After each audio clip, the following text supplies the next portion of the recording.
What is up, ladies and gentlemen? Welcome to the Mash and Drum Whiskey Room. It is Whiskey Wednesday night. I'm excited because it is week 6. That's right, week 6 of blending. Is it fucking week 6 already? Jeez, week 6 already of Blendageddon, guys.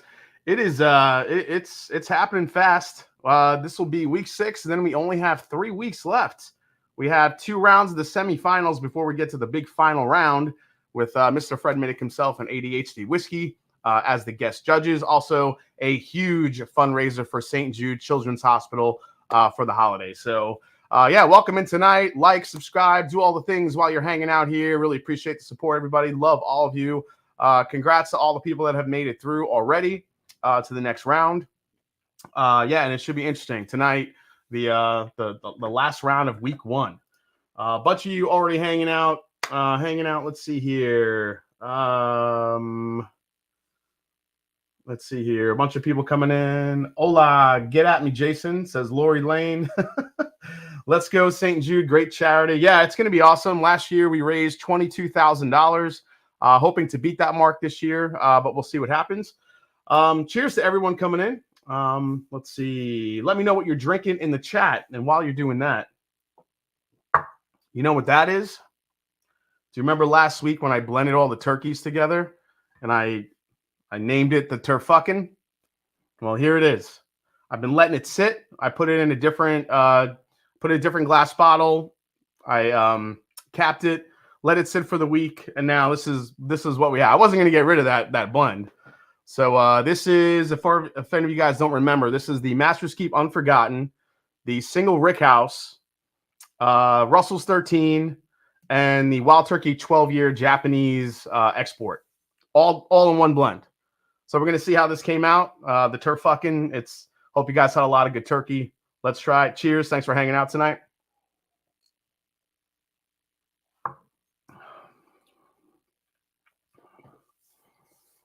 Wow, you know what? Sitting in a glass, sitting and blending, really mellowed it out. When I first tried it last week, there was a lot of that spice, I think, from the Unforgotten really taking over. But now it is really mellowed out nicely. There's a lot of like super dark fruit flavors here. Getting like that grapey, cherry, not cough syrup, but there's a slight like medicinal note to it. And then it's just got the finish on it goes on for days here. That's right, the Turfucking. It's delicious. Ardbeg and Oa for me. Oh, very, very nice. Very, very nice. Turkey Rare Breed, having some JJ Corey 6-year. New Riff Single Barrel Proof Store pick for me tonight. Lots of flavors canceling each other out, I would bet. Yeah, Bo's one guy. I think that's what's happening. But as it's melding together, what I really think is showing through is the age of that Wild Turkey 12-year. Because I'm getting a lot of like deep, rich, like sweet oak on the back end of it. And the Russell's 13, which I thought would really take over, which was easily the darkest of the blends. Easily the darkest of like the glasses that was here. I don't know if you guys remember the tasting, but the Russell's 13 looked like midnight compared to the other 3. And I really thought that I was going to take over the blend, but that's not really the case. Kind of balanced out. I'm sure with some, toying with a few things here and there, this could end up being like a really amazing blend, but I'm not willing to go through all 4 bottles of what I got to try to figure it out. That's for sure. Jason W., you're killing the Mash and Journey 4 Roses bottle tonight? Damn, dude. That bottle will be in my St. Jude giveaway. So my 4 Roses Mash and Journey is as sad as I am to see that bottle go. I will be including that in the St. Jude bottle giveaway for sure. I could tell you. Yeah, so I just posted a video today for What's on the Shelf Wednesday for the Basil Hayden red wine cask finish. Man, is that shit weird. Actually, I have it right here. I am not drinking it again, but yeah, it's right here. It is right here, and this thing is... I don't know why I listened to somebody and said, oh, it's really different because it's an actual like red wine cask finish. It's not a blend like some of the others. Yeah. Night. Yep. No, thank you. This is not It's weird. It still somehow tastes like someone dumped like some cheap red wine in some Basil Hayden. It's very hard to describe. It's weird. It's a very, very weird cask finish. I don't know. I mean, these things just like multiply like fucking gremlins. It's crazy. It's just every year there's like 2 or 3 new Basil Haydens that come out. They just will not stop making this shit. It's like Jim Beam is like, okay, every gimmick we could try to see if it works, let's throw it in a Basil Hayden bottle. I mean, I think the next a big trend we're seeing now are beer finished whiskeys. I would put $1 million in the fact that we're going to see some sort of Basil Hayden beer finished cask at some point. Yeah, who knows? But this thing was weird. Friggin' weird. That's all I'm going to say. Hey, what's up, Aiden? Nice to see you, man. Had a chance at it this weekend and poured it out. People, I got so many like funny, whatchamacallit, just straight up comments on that video. Like, yeah, somebody brought it over thinking it was like a special bottle and they just poured it right out. I was like, yeah, probably. Sounds about right. Here's an idea. Basil Hayden up the proof to 100. Yeah, Peter, but yeah, I mean, 100 wouldn't be bad if they did like a bottle and bond Basil Hayden, but I mean, you're kind of close to Old Grandad at 114. I mean, they just have so many brands. Have you seen anything? I've been getting this question all the time. I have not seen anybody post about that bottle, talk about that bottle. I don't know where it is. It was supposed to come out. I haven't seen it. I don't know. Has anyone seen that bottle? I mean, usually the first place you see it is secondary, because usually the first, the person that gets that first bottle of the E.H. Taylor rye is straight up on, it goes on secondary for like $6,000, like immediately. And then eventually it comes down. So I guess we'll see what happens. First super chat of the night goes to James R. Valentovich. Love the live stream. Thanks so much, James. Cheers to you. I'm going to have some more turfucking in your honor, because you're turfucking awesome. Thank you very much.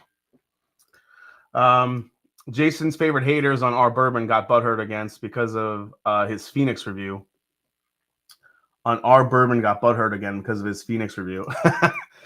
I don't think the Phoenix was bad. I think Phoenix is one of those. It's an okay bourbon. I said in the review, it doesn't blow me away. But listen, it gets better.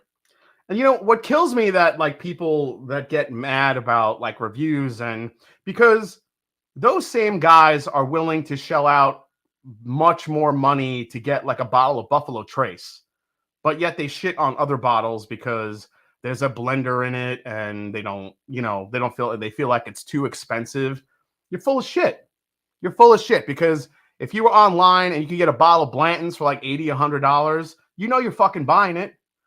So, and that's a 4-year-old bourbon. So you're willing to buy that, but you're not going to buy $100 bourbon with much older whiskey with older whiskey in it. That's double oak blended by Dixon Dedman. Come on. Hypocrites. That's all I'm going to say. Hypocrites. I do think that the 2XO is like one of those whiskeys, though, that it easily changes over time. Easily. It's not going to, the first time I tried it live here a couple weeks ago, I wasn't that crazy about it.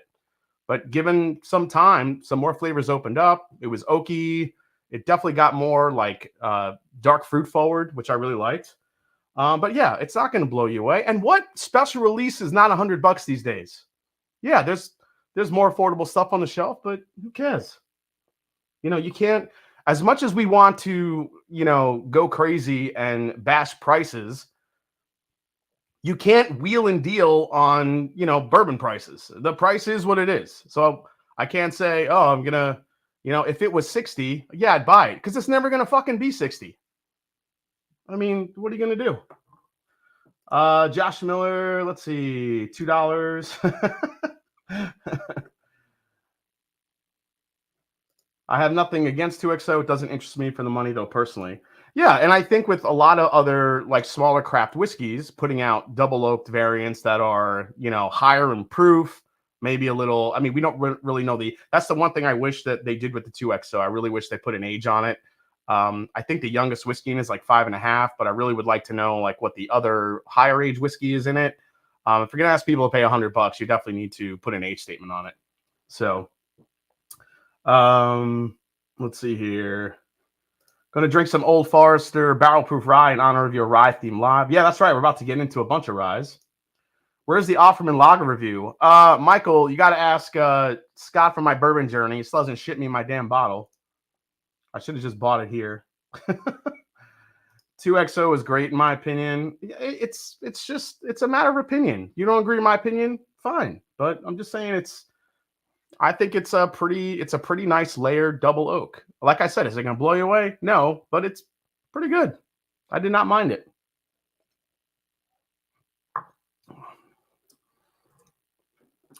Oh man, I am loving that thing. It's so good. Let's see here. Who else is in the chat? Oh shit, Stuff and Whiskey's here. I want to look out for one, but not holding our collective breath. What did Saucy Shane score? What did he get? Saucy Shane got the... Oh, you got the JD single malt today? Damn, dude. That is a bottle I want. Very, very badly. Very, very badly. Bucket List Gypsy says we love ryes. All right, awesome. Yeah, we're about to pour one of these here. Which guys do you want me to open? Let's see, the malted rye, the Ezra. So I have this bottle is actually courtesy of Young Pei Chang, who's in the chat. This is the Smoke Wagon experimental straight rye whiskey, aged 9 years. Maybe I'll save that for the end. But I do have the Smoke Wagon malted straight rye whiskey. And then I have the Old Ezra. You know what? Let's start with the Old Ezra. Let's get this poured. So this is the newest variant of Old Ezra from Lux Row, who, as you guys know, was recently acquired by Ross and Squibb, MGP, however you want to say it. But yeah, 114 proof. This does include whiskey. It says distilled and aged in Indiana. So this is MGP rye. This is 7-year MGP rye. I don't know if anybody has seen this yet. I think this was about $70 or $80 when I found it. So it was a little bit pricey, but 7-year age stated. You know, a lot of people were asking me, "Oh, are you going to compare it to whatchamacallit, Pikesville?" And I'm like, well, Pikesville, you know, it's not Heaven Hill anymore. I think some people are still thinking that there's some Heaven Hill in here, but this all went Indiana rye. So we're gonna go for it. We also gonna try the new Hidden Barn.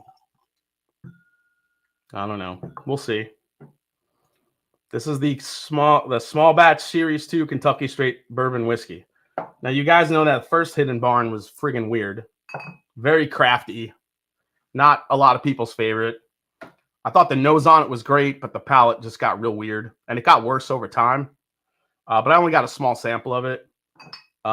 This one, however, I've been hearing good things. So we'll dive into that too. Woo! Actually smells really nice. All right, so Old Ezra 7-year straight rye whiskey, full proof, 114 proof. And what we're going to do here is we're going to compare it to the Rossville Union barrel proof rye, which is 112.6 proof. So right in that same range. This is also Ross and Squibb, Rossville Union, Ross and Squibb. Hidden Barf, says Michael Liacata. Yeah, I would, you know, I think, yeah, I don't even know what to say about that first batch. It was weird. It's like you could taste every part of the distillation process. You could taste the yeast. You could taste the copper on the side of the stills. It was really weird. I don't mind crafty whiskey, and I really did enjoy the nose on it because it got a little butterscotchy, but once it got past that, it got real weird and funky, and it was different. And, you know, for me, different is good because there's so many of the same types of things on the shelves, but that's kind of started as something different, good, but then it just got different, not so good for me. ADHD Whiskey's in the house. What's going on, my man? Bourbon Wrench in the house. What's going on? Nice to see you, man. Yep, Rossville Rye from MGP as well. Just poured some Winter's Night Dram since we are talking about ryes for sure. Sagamore rye. Recently traded for Redemption 10-year single rye. We'll open it this weekend. I see a Buna in the background. Yes, this is the Bunnahabhain Cast Strength 12. And oh, is it good? We'll go for that a little bit, Peter. Let's see here. Master Jump, I bought that small malted to Wits for poker night, and no one liked it. Opened up about 3 weeks ago. Might go back to it this Friday to see if it changed. All right. Well, given that fact, I'm going to open this here. I mean, these are fresh cracks, so let's see here. Cheers, Jason, the Master. Hey, what's up, Prescription Bourbon? Nice to see you, man. Just a lot of fun bottles lately. I mean, 'tis the season. Just going to let that open up a little bit. So this was batch number 1A, September 20th, 2022. So not too long ago. We're going to let that kind of sit and open up. All right, let's get into the Old Ezra 7. Here we go.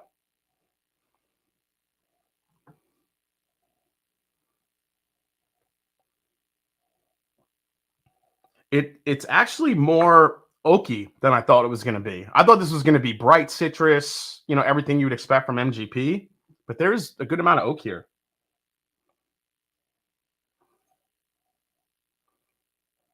The citrus is there, but there's also a smokiness to it, which is kind of nice. I feel like there's so much MGP rye out there. You know, being that, I mean, this is not a single barrel. It is charcoal mellowed, however. So, man, that's interesting. You know, if MGP bourbons aren't normally charcoal mellowed, did they put it through a charcoal mellowing process? Because that's what Old Ezra is used to. Yeah, that's kind of an interesting. That's an interesting a detail that I didn't really think about. It says charcoal mellowed on top, but are MGP ryes normally charcoal mellowed? I don't think I've ever really seen that on a label. Yeah, for sure. So maybe that changes things a little bit on this when you compare it. We'll see. Keith Thompson, how you enjoying the Squib Game, man? Yeah, this is a little bit of a darker profile, and I'm digging it. I'm here for it. All right, let's try this one.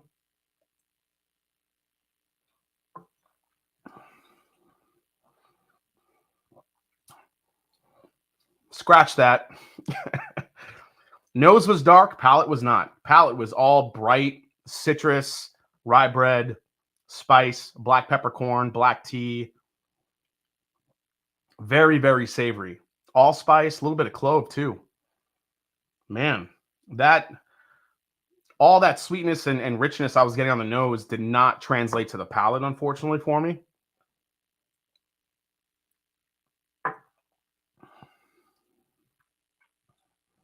Second sip's a little better. I think I am starting to get a little bit more of the oak. But I really wanted that dark characteristic to it. I was getting on the nose to come through the palate. It's really not doing it for me. But man, the finish on this thing goes on. That's what I love about NGP ryes. The finishes just go and go and go and go. Saw the Ezra rye and wasn't aware of its release and pass. Oh, $90 Whiskey Juice. Yeah, yeah, $90. There's too many good ryes nowadays to pay $90 for this.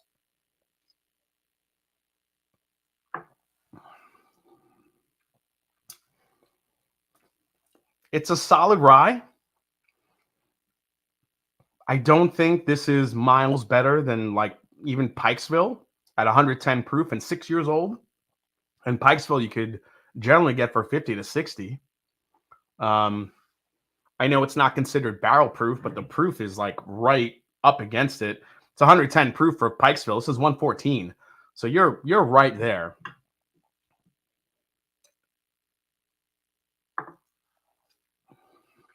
Yeah, savory, citrusy. Again, this is one of those bottles that I think needs to be a little bit more self-aware of what's around it. Because like I said, there's just too many good ryes, like New Riff single barrel ryes for $60, $65. I think can go right up against it, even though it's like a 4 or 5-year-old whiskey. I mean, I think those have enough flavor that can go right up against this. I mean, this is very good if you like NGP rye, but there's too many people and too many brands sourcing NGP rye for cheaper than to pay for this bottle. Now, if there was something to this bottle that was way more unique, I would say, yeah, get it. And I thought I was going to get that from the nose, but it's not translating to the palate. Taste and Sensibility says, I find rye is even more variable than bourbons. How can that be? Well, I think when you use different varietals of rye grain, I think that really plays a huge part in different rye, different rye flavors. And remember, ryes age a little bit faster than traditional bourbons do. That could take a little bit of, back and forth. I think mash bills really play a huge part in 95.5 versus a 51% rye out of Kentucky. That's going to have a huge variation. Normally with bourbon, you're normally in that 70-something% corn range, different variations of rye with 21%, 36% is usually like the highest you'll see. Sometimes there's more than that on the craft side, but I just think that's why you have more variation with ryes. I just think it's those, you either have like a 95.5 or you have a 52 or something like that. So, and depending where it's aged. Yeah, a little bit of like a root beer note is coming through too, which is kind of nice. What's going on? Hawk and Roll is here. What's going on, buddy? Adam Dorman is here. Yeah, THH is only 6 years and a few months, and it works. Yeah, somehow Thomas H. Handy is a complete, that just boggles my mind at how good that is at 6 years old. That is, I think Thomas H. Handy is probably one of the more underrated offerings in the Buffalo Trace Antique Collection. Obviously, people are going to chase Stagg and William Llewellyn, and with good reason. But I think the high age statements on Eagle Rare 17 and Saz 18, tend to kind of gear people towards that direction. When Thomas H. Handy at 6 years old, last year's was unbelievably good. Obviously, there's better years than others, but they get such a sweetness out of a rye whiskey. Blows my mind. All right, let's try it against the Rossville Union here. So I'll say this, the Rossville Union, now off the nose, is way more herbal than the old Ezra. The Rossville Union, this is where you get into those, into more like those rich, maybe like slightly dilly, a little bit. Yeah, I've had Willet Rye. I like Willet Rye. I do like the 4-year. I'm a fan of Willet Rye. I would like to really try a higher age Willet Rye at some point. Something past 6 or 7 years. You just don't see them very often. But because I like it at 4 years, I would like to try Willet, at a higher age. But I'm not willing to pay the price point for what Willet would charge for like a 7-8-year-old rye. For like fucking $1,000. Like, you got to be kidding me.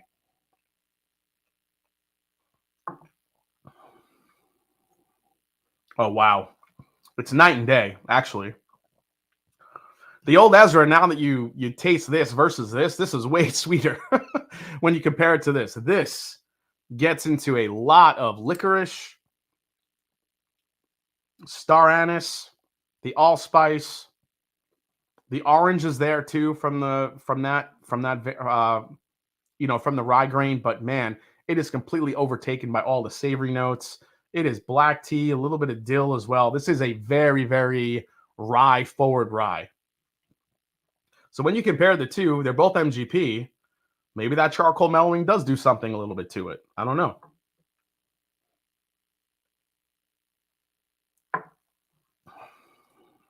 Yeah, coming off this is way sweeter already. But like I said, is this a $90 bottle of rye whiskey to me? No, not at all. I think there's better ryes. It's a very, very good rye, but there's ryes that could hang with this for a lot cheaper. Even Knob Creek rye or Knob Creek cast strength rye, if you could still find that. I'm looking at my shelves over here. As I said, the Pikesville rye is right there with it. 110 proof.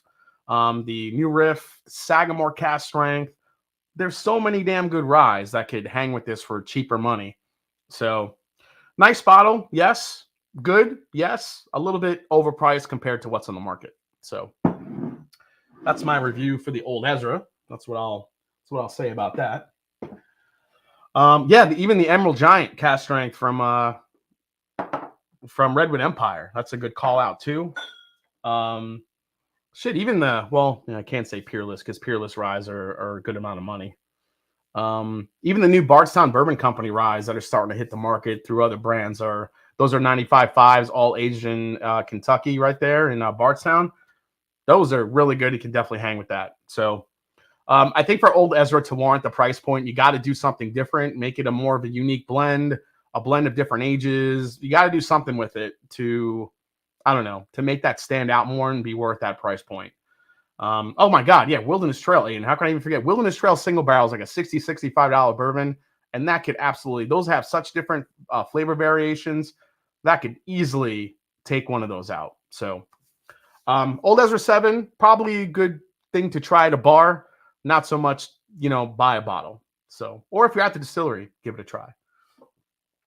All right, let's try this Smoke Wagon malted rye. What brands are using Bardstown rye? Justin Jenkins, Rare Character. Rare Character is using the Bardstown rye whiskeys right now. So if you see Rare Character rye, that is Bardstown Bourbon Company rye. We actually have a pick coming out from Mass and Journey Whiskey Club at some point soon for one of those ryes. And they're really good. It's a really good rye whiskey for the age, for sure.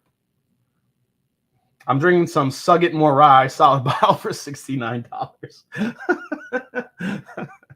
Says Bourbon Wrench. That's awesome. Yeah, Wilderness Trail is fantastic. All right, so now I think I have some of the I think I have a New Riff malted rye. Give me 1 second here.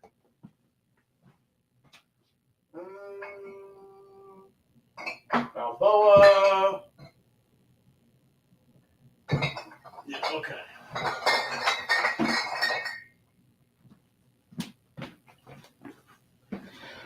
I know the sound of clinking bottles possibly falling off the shelf is kind of a scary deal, but that's what's happening. So this is the New Riff 6-year malted rye. So let's do a little bit of a comparison here. Now I love what New Riff does with malted rye whiskey. So let's see how it does against the Smoke Wagon. Which one I like more? So Smoke Wagon malted rye, obviously distilled in Indiana. Aged and bottled by Nevada. So, but it's distilled in Indiana. Okay. So let's see if the Las Vegas climate did anything to it.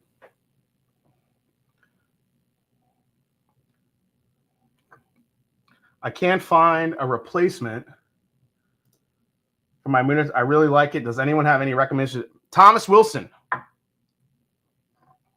Yes. First and foremost, go find the Sagamore Spirit Port Finish Rye. That thing can absolutely, I actually like it better than the Midwinter's Night's Dram. So if you could find that bottle, it's immediate pickup. Another bottle you can get, which is right here. I will say it's not as good as Midwinter's, but it's an alternative. Old Scout Port Finish Rye. This is a port cask finish Old Scout rye whiskey, which is actually pretty good. So kind of falls right in line with that, what they do with Midwinter's Night's Dram. And if you have kind of a big wallet, if you want the ultimate bottle that can destroy Midwinter's Night's Dram, go get a 4-Gate Peri Peri, which is a high-aged rye whiskey finished in tawny port barrels. That is amazing. You're going to have to pay about $200 to get it, though. But that bottle destroys Midwinter's Night's Dram. But for about $70 to $80, find the Sagamore Port Finish. You'll be very happy. Okay. Jason, you mean the port or sherry finish Sagamore rye? The port finish, if you want to match it up against, the whatchamacallit, the Midwinter's Night's Dram. So yeah, or the 4-Gate Ruby Rye Springs, which is the older one. All right, let's try this Smoke Wagon here. It is malty on the nose. Getting a slight chocolate vibe. Milk chocolate, not dark chocolate, which is something I do get in malt. I'm also getting lemon. There's like a lemony lemon bar thing going on to it. Yeah, guys, while you're hanging out, hit the like button. Really appreciate it.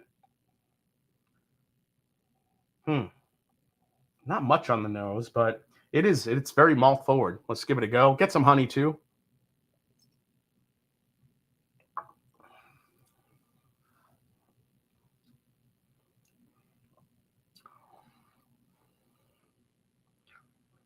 It's a little malty and it's a little musty. Little musty. Let me try that one again.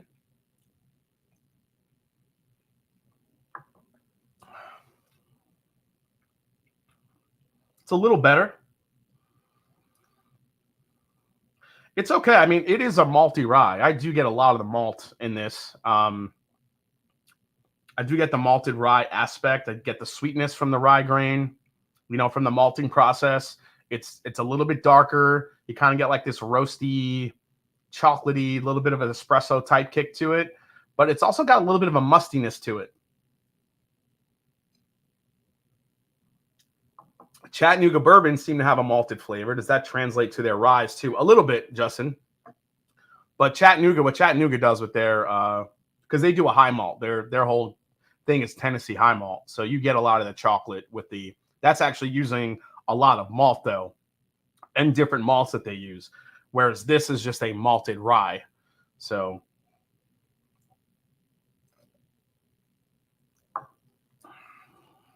yeah, it's minty. It's very minty, actually. Yeah, it is minty, slightly chocolatey, a little bit like an Andes candy, like a funky Andes candy. It's the best way I could describe it. All right, let's try it against the New Riff malted rye.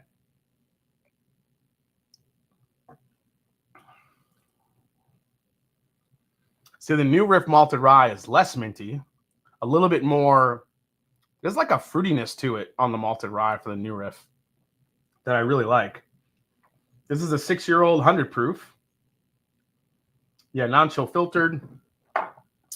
The proof on this one is 58%. So looking at 116.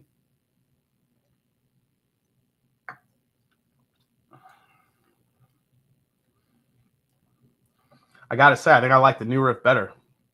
I mean, this is good. I'm not a big peppermint Andes candy guy, so maybe that's what it is. But if you like Andes candies, then you'll like the Smoke Wagon malted rye. Yeah, it's good. It's good, not great. I think I paid about $65-$70 for this, so I don't know. Again, this kind of falls in line with where the old Ezra is. It's a good, solid rye. It's okay. I think it's very unique to a specific flavor profile because people who want more minty forward ryes can really dig in on this. But there's just so many good ryes now. I mean, I guess that's really the age of whiskey we're in. There's just a lot of options. And for me, like something really has to stick out. This does stick out with like that Andes candy, pepperminty rye spiciness that it has. And I'll tell you one thing, the finish on this goes on for days, much longer than the New Riff one.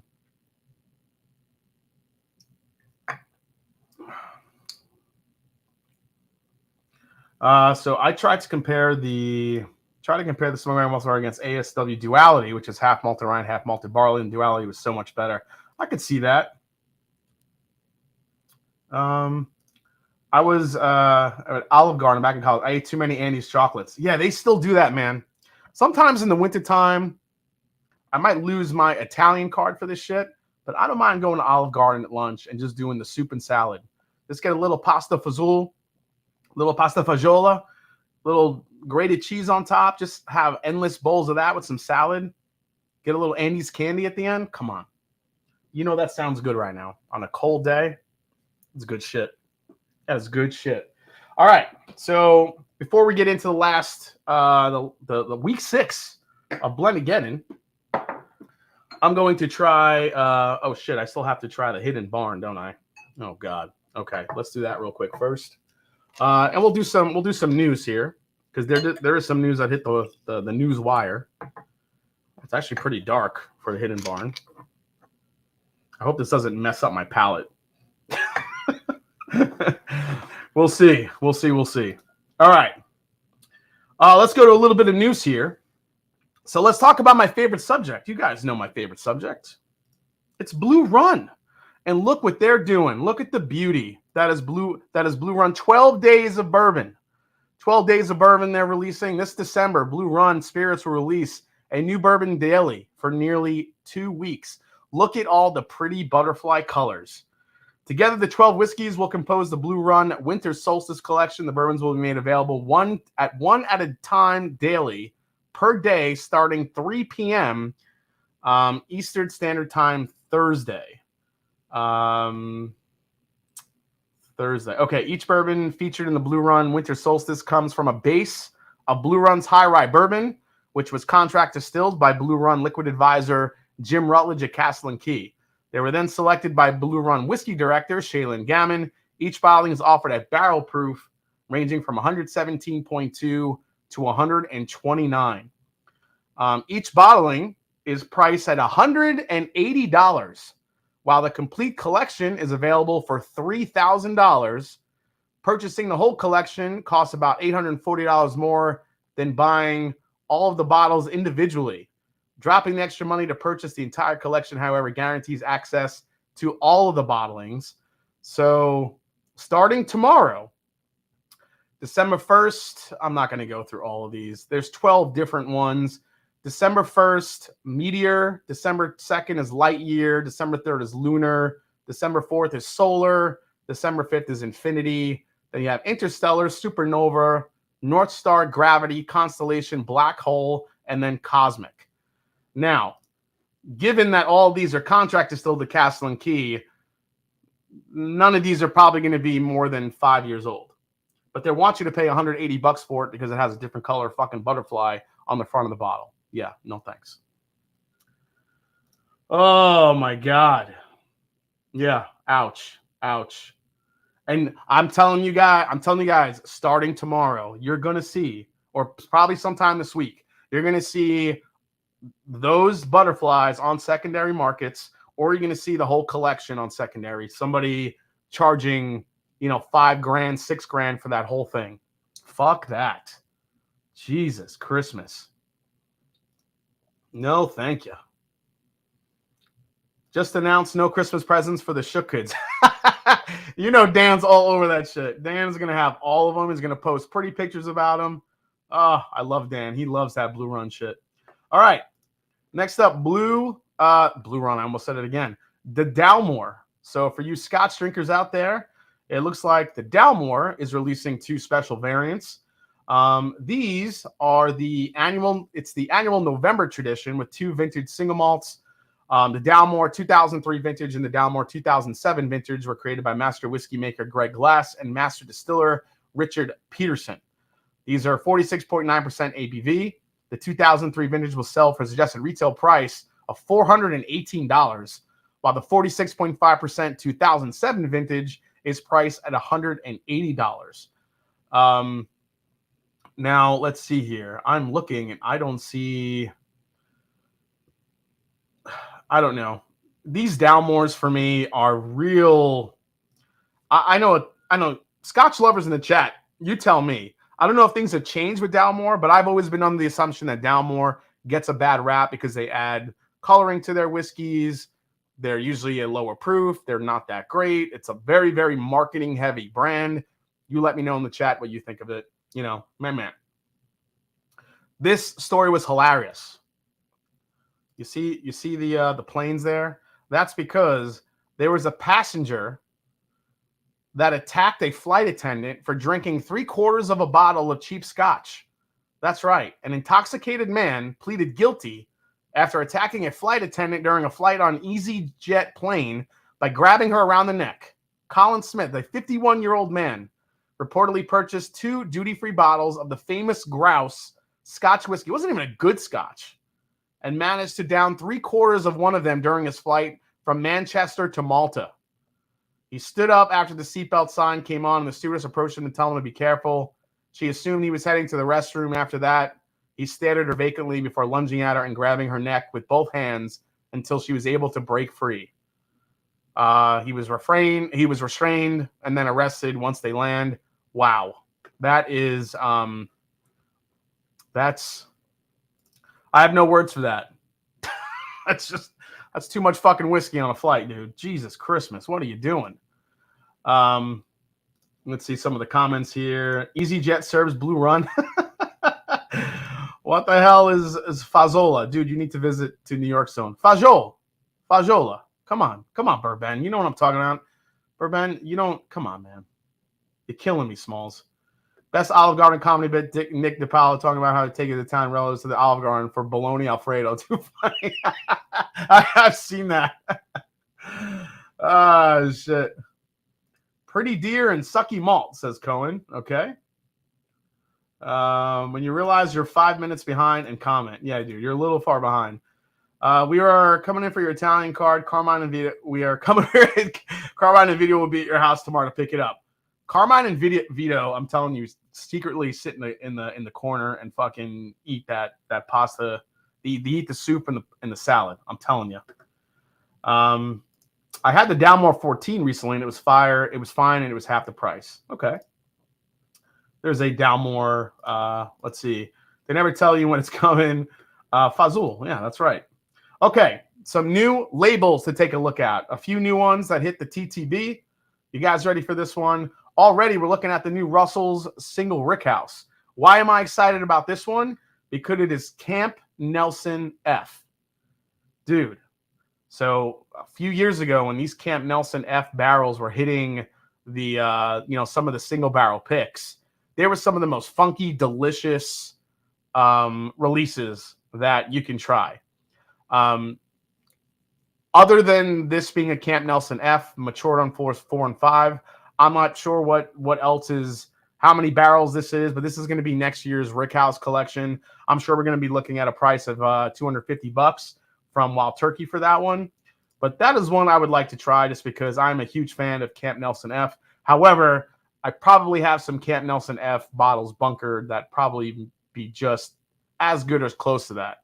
But I'm still going to buy it because I'm a Camp Nelson nerd. Yeah. So next one up, I don't know if you guys saw this. This is a Knob Creek. This is the Knob Creek label that is, how do I explain this? It is a 100 proof single barrel. Now, if you look at the right side of that label, this is featuring Rackhouse L, bottled for Longhorn Steakhouse. So essentially, Jim Beam and Knob Creek are doing this like single Rackhouse thing, kind of like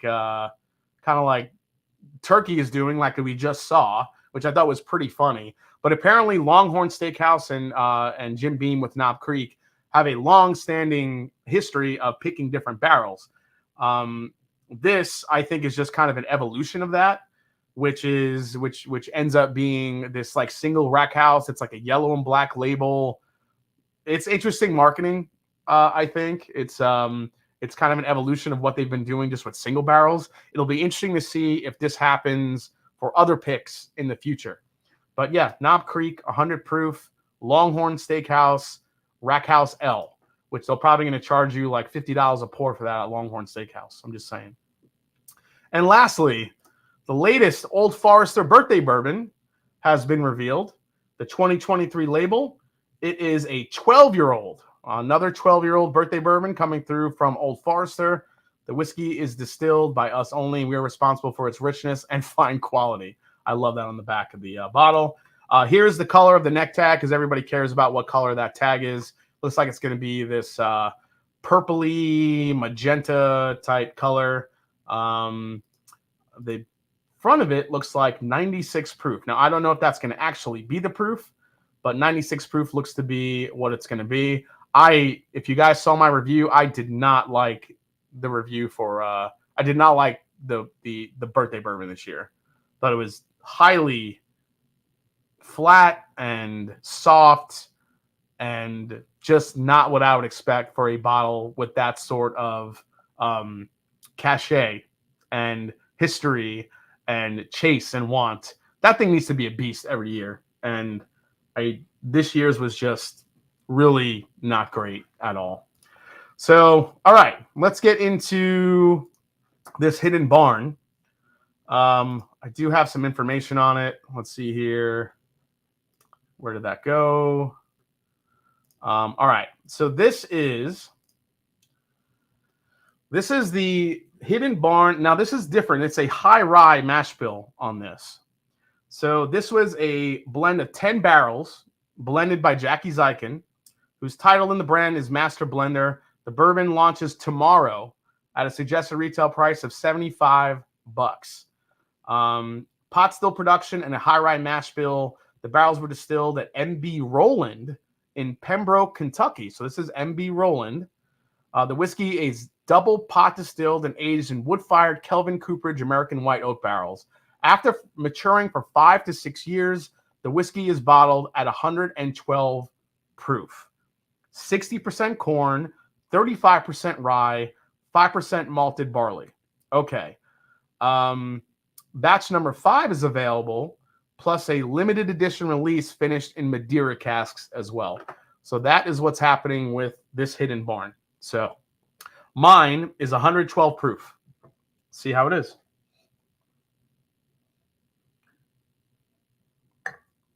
Go to the chat here. I'm drinking Michter's 10-year from 2020. Another bottle I will never taste. The new birthday bourbon label looks like it belongs on a ketchup bottle.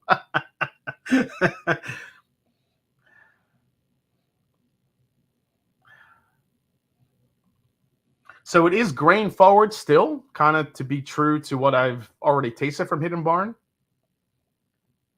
There's like a Smarties candy vibe going on in this. Like Smarties candy, which is weird. Ricardo Carroll, that M&J, that Mash and Journey rare character thing is ridiculous. Yeah, MB Roland could be an improvement. MB Roland, I think, makes good stuff. This is much more candy and way less yeasty than the Hidden Barn Batch 1. Yeah, a little bit more candy here, a little bit more butterscotch. It's still there. Yeah, blend of 10 barrels. Okay. Yeah, it's extremely fruit forward too. It's like this Smarties candy, like this artificial fruit note to it, which is interesting. All right, let's try it. Here we go. Wish me luck.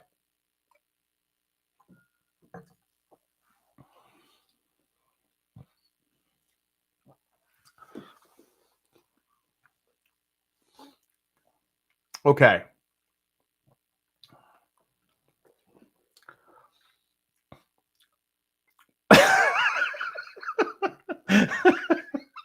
I don't even know what to say.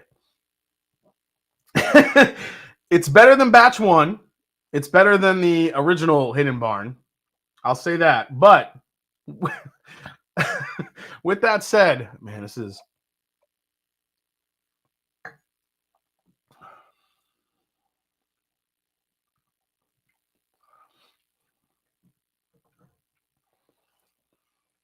It's got a crafty, root beery, cream soda, black cherry thing going on. And while that sounds good, there's a craftiness to it that you know what it tastes like? It tastes like early Woodinville, like early Woodinville releases, like the first like cast strength Woodinville releases where it was very root beer forward, grain forward, you know, a little bit of fruit and chocolate coming through. That's what I get in this. Again, this is I think this is a step above Hidden Barn Batch 1, which was that real earthy, yeasty one. But it still plays in that crafty flavor profile. Yeah,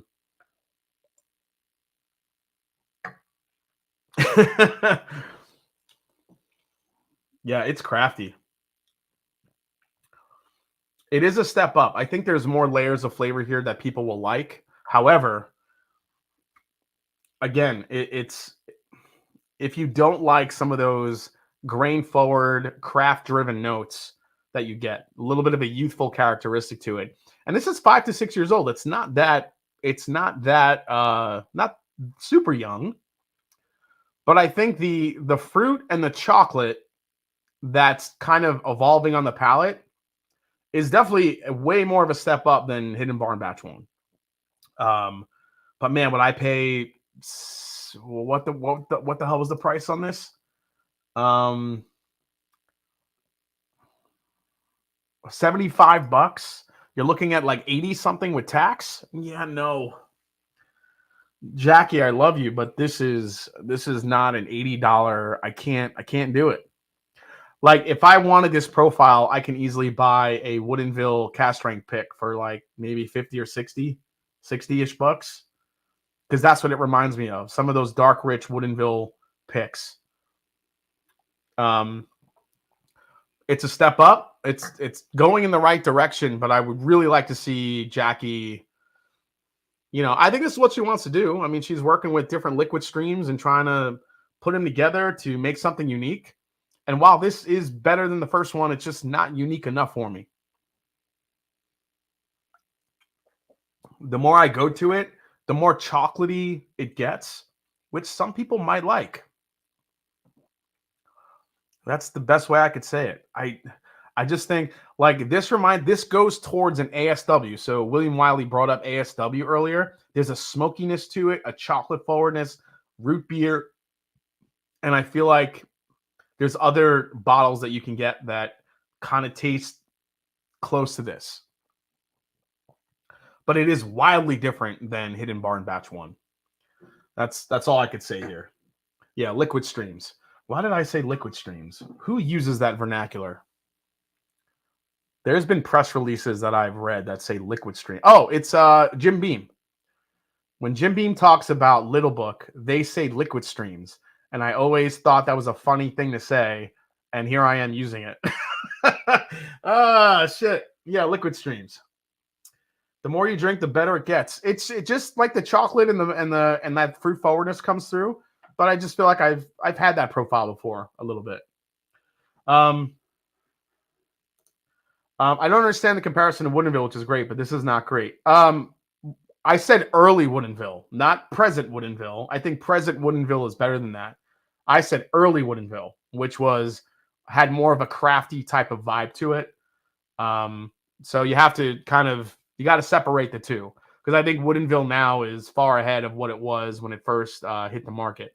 So just to clarify, don't cross the liquid streams. Yeah. Not what I think of when I hear liquid streams. You're not going to support your business making things for the few. You can, but you'll never make money making things for the few. Yeah, I mean, I could see what you're saying, Doc Scout, but I think she's just trying to make stuff that's unique. That is unique, but not unique enough to the point where it stands out amongst other stuff that I've had. But there's, I think like folks like me and other reviewers and folks like you watching, we're not the majority.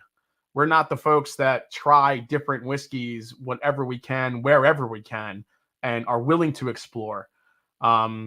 Hidden Barn could kind of speak to the person that really doesn't explore outside of their own comfort zone, but maybe they do know Jackie Zykin and they want to try some of the stuff that she's making. So you got to remember when you're trying different stuff all the time and you're drinking different things and you're exploring, it's a lot easier to criticize a whiskey or now that I've tasted this before, I haven't tasted this before. There's still a lot of people out there that haven't really gone outside their comfort zone. And I think that's why we're the minority when it comes to, whiskey in general. Because you talk to a bunch of people who really kind of live in like Buffalo Trace world or Jim Beam world or Maker's Mark world, and that's all they really drink. So, and I think that's the majority, not the minority. I think we're the minority, to be honest. All right. Last pour here before we get Blendageddon started. And this is the Smoke Wagon Straight Rye. I've been waiting to try this thing. I can't wait to try this shit. All right, here we go. This is the Smoke Wagon Experimental Rye. When I was in Vegas in summer this year, I saw this bottle for $400. Barrel char code C, bottle 450 of 752, aged 9 years, 58%, 58.60% ABV. And distilled in Indiana, MGP. In 2013, NGPI did an experimental run of the above mash bill. There were 22 barrels total, consisting of 4 different char levels, 51% rye and 49 malted bars. So this is a 51-49 with different chars on the barrel. So it's pretty light, actually.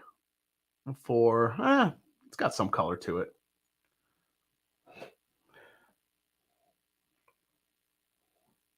What time is it? Oh, we're right on time. All right, perfect. All right. This is sweet. It's a lot sweeter than I thought it would be. Again, 51 rye, 49 barley. I think the barley gives it a softness to it that I don't think you would get in a traditional 95.5 rye. It's very sweet, but also very like soft at the same time. I'm not getting any of like the punch of like dill or black tea or black pepper that I got from that 95.5 rye we tasted earlier. What's up, Jake McKee? Yes, luxury companies do that. Bentley comes to mind. I think I paid $150 for it. Same mash bill as their malted rye. Yep, that's right, Nathan. All right, let's try this one.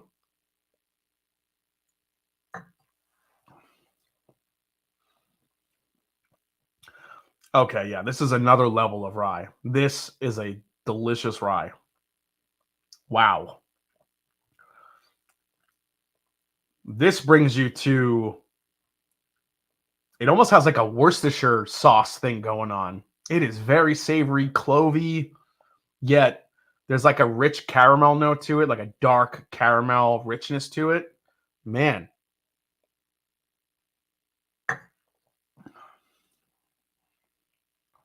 Oh, yeah, this is giving me like espresso and, oh, man, all the things I love. Shit. Damn it, Young Pei Chang. Why'd you send me this? This is good. This is good. That is easily head and shoulders above all the ryes we've had tonight. That's ridiculous.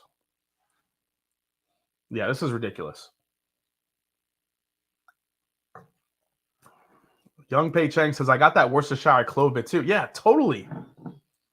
Got a little bit of a smokiness to it. Yeah, this is letter C. Damn.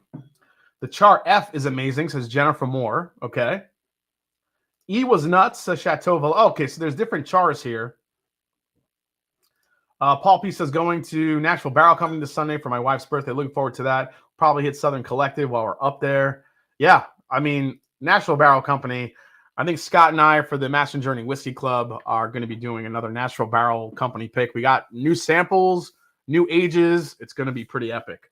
All right, I'm going to drink the shit out of this, but I need to clear my palate because we have 400 people in the chat, guys. Make sure you hit that like button. Appreciate everyone for stopping by tonight.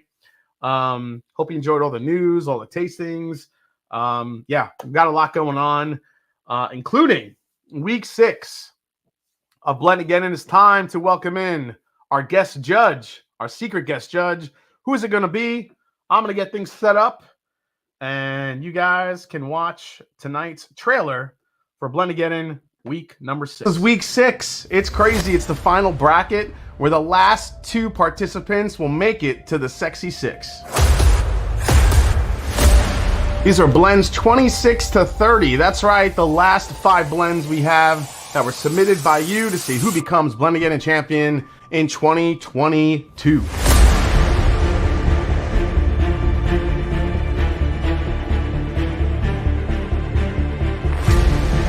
Week 5 ended up being one of the toughest weeks to date, but with Josh and Aaron from Stuff and Whiskey, we selected both Keith Thompson and Danny Lopez to make it through to the Sexy 6.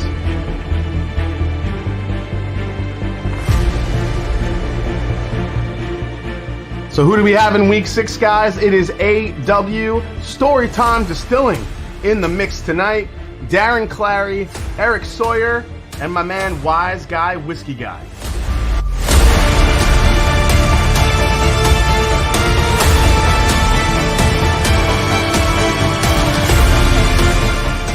All right, guys, spotlight is on. It's time to bring on our guest judge. Who could it be?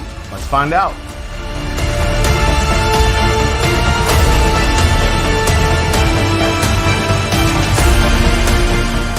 Pull up a chair, get your popcorn ready, pour some whiskey. It is time. Week 6. Let's go.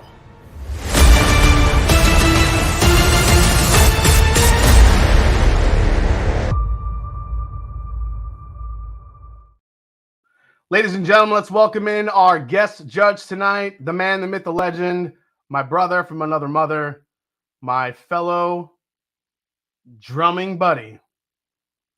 It's Nighthawk. Sug it. Let's freaking go. Trev Wilson, what's going on, buddy? Dude, I get so pumped up listening to that intro. Yeah, you like the trailers? Yeah, and I mean, now that I'm here judging, it's going to be even better because no holds bar. I don't care who you are. I'm going to dismantle your blend. It better be good. It better be really good. It better be good. Okay. Yep. Nerds unite. Nerds are here. Best of luck to everybody. So real quick, before we get into the tasting, let's do a quick recap. So let's take a look at the full bracket here, guys. This is the full bracket. You see Danny Lopez and Keith Thompson moving on to the Sexy Six. So that bracket is done. That's the bracket we're going to go through next week with our special guest judge. Guys, the judges for the next 2 weeks are going to be pretty epic. Can't wait for you guys to see that. What we're doing tonight is finishing out the right side of the bracket for that Sexy Six, group number 2. So here's week 5. So as you see, Danny Lopez and Keith Thompson moving on. And here is week 6. AW. Check out these blend names. Incandescent Conversion from AW. Story Time with their 1776. Darren Clary is Harry's Old Creek Reserve. Eric Sawyer. This might be one of my favorite names of every blend of all time. No butterflies were harmed in the making of this blend was the full name of his blend. Amazing. So I'm guessing, hopefully that means there's no blue run in his blend, but I guess we'll find out. And then we have Wise Guy, Whiskey Guy with Wise Man's Burai. So we have another Burai in the blend, which seems to be a popular trend these days. So we got some stacked people in the lineup tonight. Dude, last week was really tough because Stuff and Whiskey and I, we had a tough time, man, going through all 5 of those blends were hitters. It was like we were really splitting hairs to pick out our top 2. So do you have everything laid out A through E? Yeah, they're all poured. I'm ready. I've been all right. ready. We're gonna switch it up. What I like to do is randomize the order just to kind of throw another monkey in the wrench, another wrench in the monkey. You know about wrenches, dude. Yeah, a little bit. So here we go. So we're gonna put it in. So here's the new order. We're going to do glass number 1 is going to be letter C. Glass number 2 is letter A. Glass number 3 is letter B. Glass number 4 is D. And glass number 5 is E. All right, so not really a huge mix up there. Basically just C moved ahead of the pack. Okay, I see how that worked. I mean, were they kind of randomized beforehand anyway? They were, but I like to just keep switching it up because you just never know. So I just like to keep switching it up. These are poured blind for me by my beautiful girlfriend, and but I like to continue to randomize the letters. So Trev knows nerds, not wrenches. Can't wait for Shane to be demolished on the live streams. 5th quarter tailgate. I'm so glad I'm judging freaking Shane Long's blend. Jeff Perkins says, I just had my first sip of the M&J Barrel King, and it's delicious. Jeff, right? The fucking Squib game is insane. It's on fucking point. And wait till that shit opens up, man. That thing is a chocolate bomb all day long, from what I'm hearing. Okay. Let me get my my notebook here, because I like to keep track of all the shit, because I'm a nerd. But before we get into that, how you been, man? What's been going on, dude? Just staying busy. We're real life work is a lot, and then you come home and whiskey tube work is a lot. It's just hey, we're making moves though. We're making moves. No, yeah, that's awesome, man. And obviously, we've always had a connection since our drive in Texas, playing Metallica, the S&M playing the Metallica S&M on the radio and air drumming in pure and just like pure sync. It was amazing, dude. But I was thinking about that today, like right before this, and I was thinking that was a long time ago. It was a long time ago. We've been friends a long time. Yeah, then we came, you did the Maker's Pick with us, the Blind Speaks. Do you have any of that left? Or did you blow through all those? No, I still have some. I hardly drink it anymore because I'm scared of it just going away. Dude, well, we need to go back so we can go to the other place that you do the pick. I want to go back and just try to remake the pick we did originally. And I don't care what anybody says. That's the pick I want to make. I have it saved. You do? Okay. Yes, I know exactly like all we got to do is go in there and say, do this first, and then everything else has to be better than that one. Yeah, I hear you. Maybe. Or we're just going to stick with that one because it was so different. All right, man, let's go. We're going to start off with letter C here. Let's go to the nose. Dude, this is really open. Just call out what you like, call out what you don't like, and we'll go through them here. Let's see. We got to finish out this bracket tonight. Let's see what we get. Let's do it.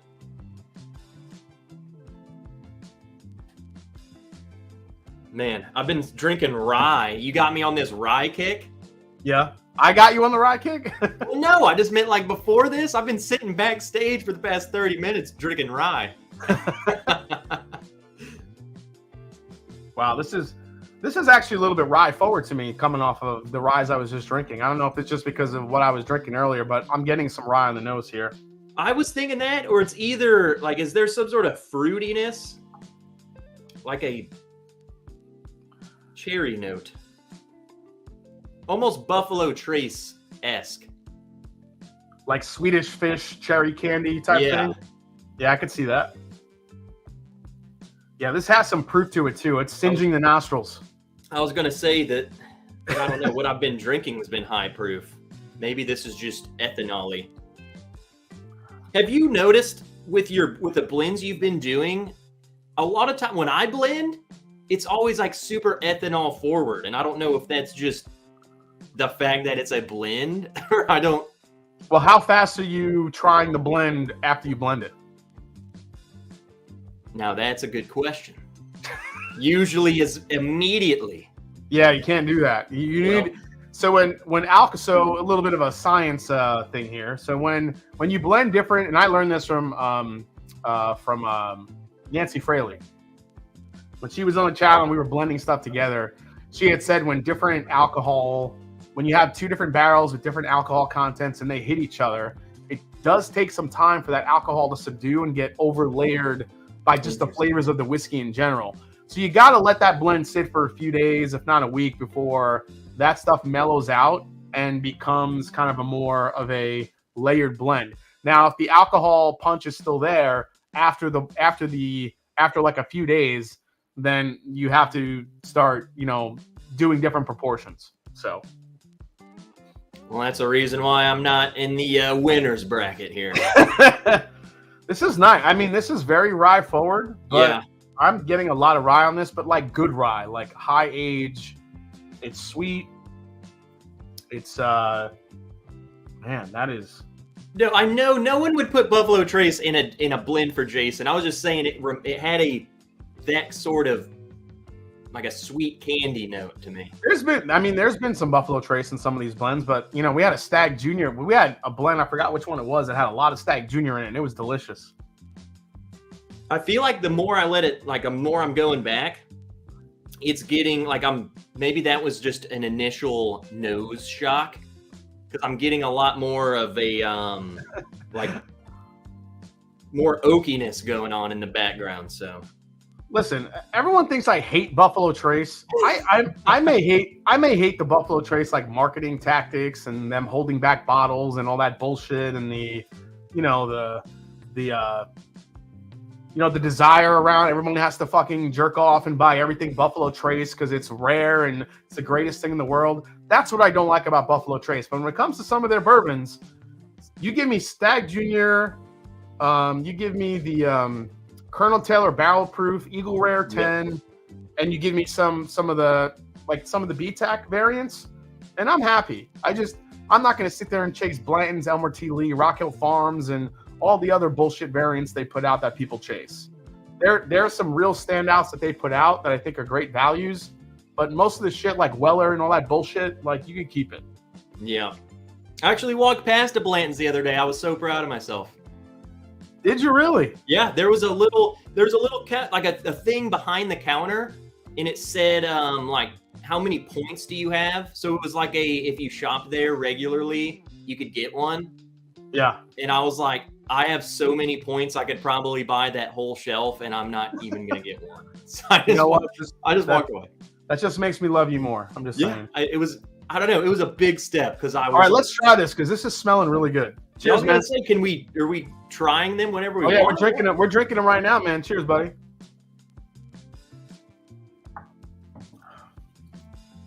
Oh shit, it's pretty good.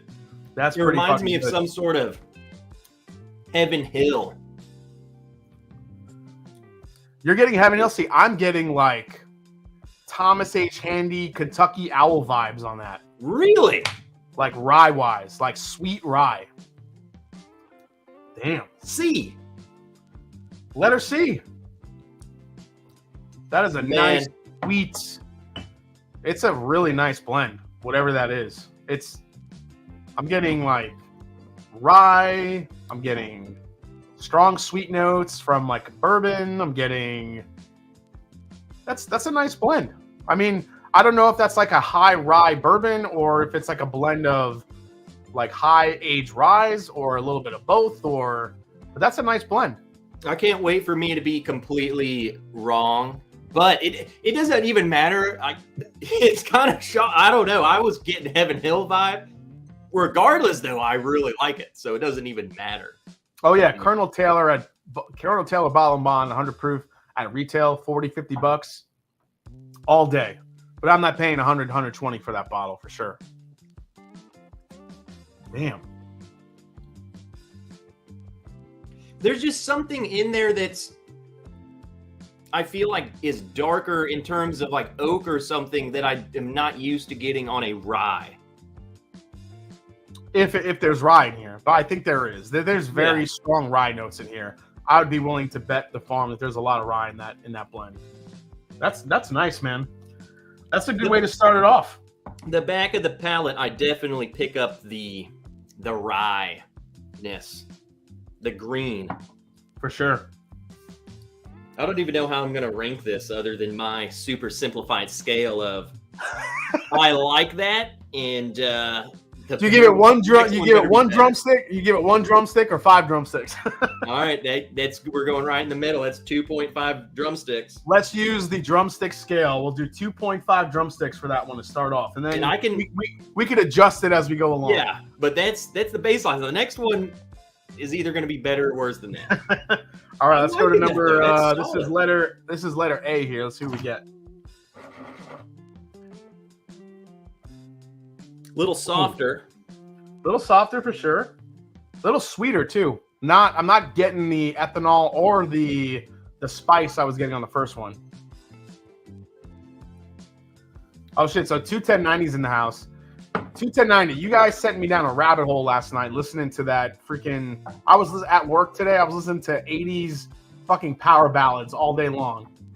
Fucking Steelheart, Poison.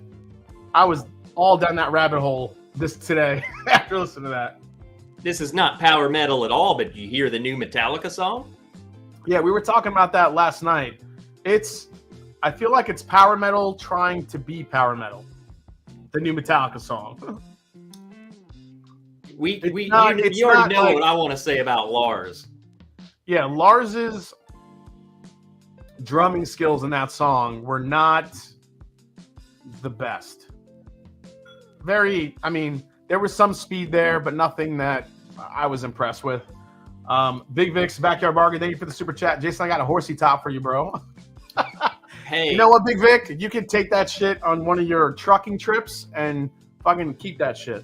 You're good. Hey, I'm after smelling A, I went back to smell the C. Yeah. Totally rye. The C or the first one is That thing is super rye heavy. I'm almost even just getting like a straight dill now that I didn't even get before. All right, I'm staying on A, and it's soft. It's soft. It's sweet. Let's see what it does on the palate. Cheers, man. Cheers.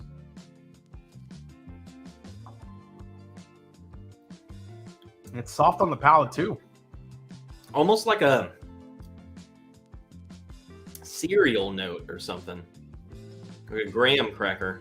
Yeah, I could. Oh, dude, that's a great call. I could totally see. It's like honey graham cereal. Yeah. It's very soft though, and I don't know.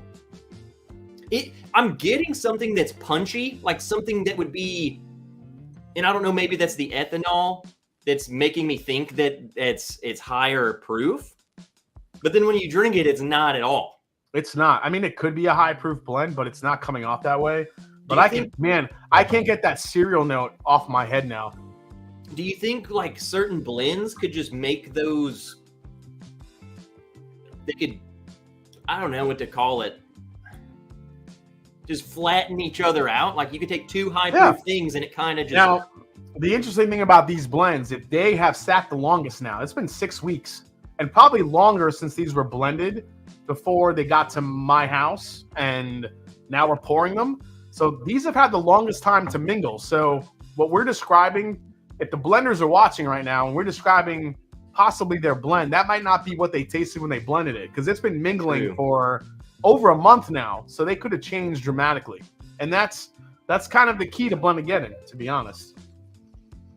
If you guys want to entertain yourself on YouTube, you should go on YouTube and search Steelheart I'll Never Let You Go reactions and watch people listen to that dude sing and watch their reaction. They're like, what the fuck? This guy's voice is insane. He sings I'll Never Let You Go, and he hits like notes that are like otherworldly, like notes. You know what's crazy is I can actually do that. You can do? Can you sing to me right now? No. It's car ride only. You got to be in the car, man. All right, next time we're in the car, you have to sing I'll Never Let You Go by Steelheart. And I'm going to secretly record it. No, we can film it. We can film it. All right. Yeah.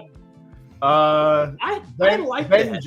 Ben Drammond says, Jason Trev, have you guys watched Estepario Siberiano? Dude is oh shit, what the hell? What did he say?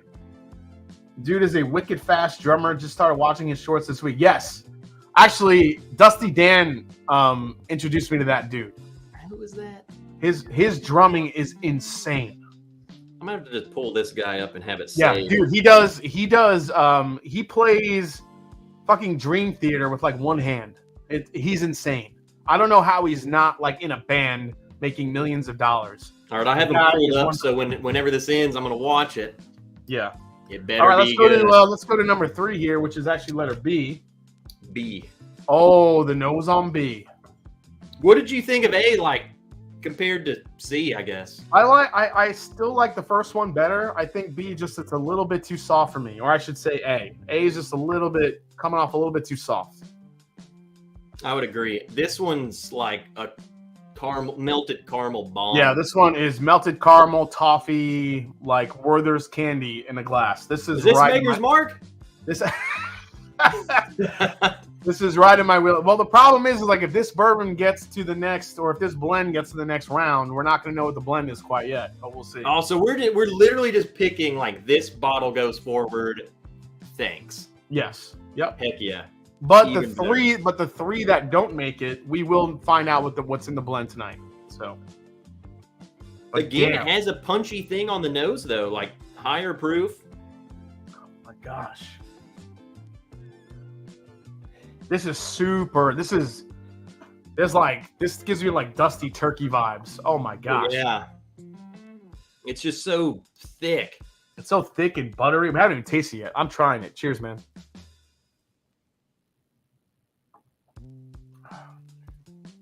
Oh, hell yeah. Dude, that's got to have something old or... There's a weirdness to it. Like the funk or something? Yeah, it's got like a dusty funk to it. I don't know if there's a dusty in it, but there is a dusty funk to it. but it's not like that sour, funky, the really weird funk that kind of makes the blend off-putting. This is delicious. Yeah, that one, that's really good. Letter B, damn. It's really weird to me, and I think that's why I even went with the agreed with the dusty thing, is how, I don't know. Weird is good sometimes. But that's what you want, man. You want something that's different, but still really good. It doesn't drink as high of proof, though. Maybe I'm just... It doesn't have the spice, but it's very layered. There's a lot going on the palate. And you're right. It's creamy as hell. It's really creamy. The finish goes... Like, I'm still tasting it. You just sit there and you have that lingering. It's the flag on the play, man. It's a late hit. You get that late hit finish after you're done. Damn, that's easily the best blend we've tried tonight. That's I'm at this point, I'm not even going to tell you what numbers I'm writing, how many drumsticks I'm giving. Yeah, the drumstick one. But that one's got the most so far. Yeah, that's wild. That's man. letter B. That's fucking delicious, man. Damn. Oh my god, and the finish on it. You're right. It just goes for days. I'm still tasting it. Like you can take one sip and sit there for 10 minutes and just enjoy this. And then and you could this is like a whiskey you could pour. You could pour this much and drink it for like 2 hours because it just goes on. I haven't even really paid attention though. Like the legs on it too. It's crazy.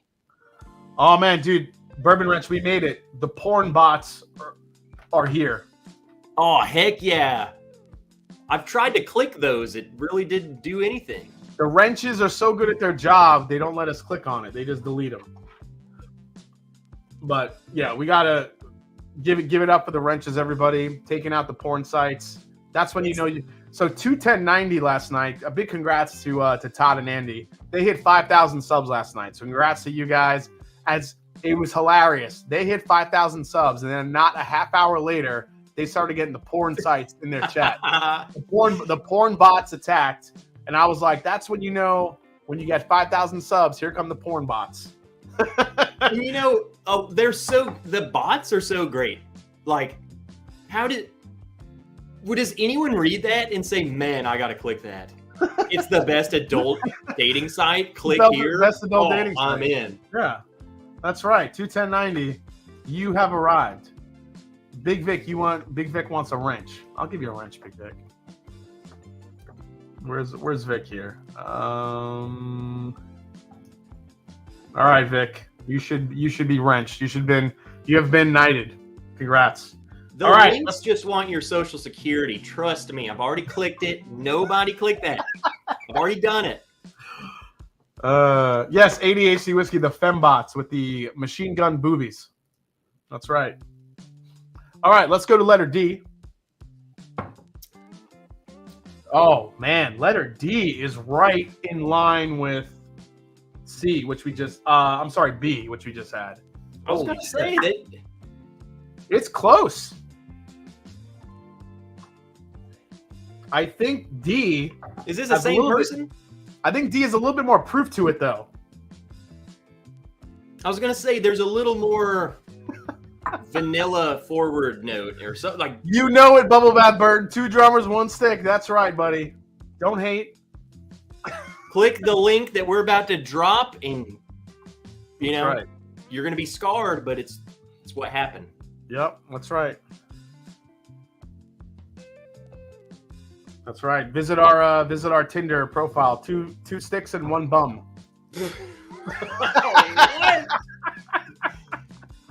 Is that where we're going now, Jason? Okay. Yeah, I know where that came from. It's fine. Like I'm right there with you.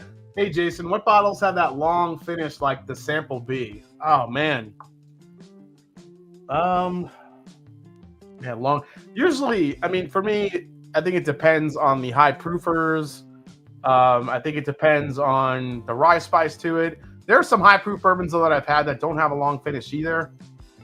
I mean, for me, if I just have to think off the top of my head, like just standouts this year, Heaven Hill 17, Masters Keep Unforgotten.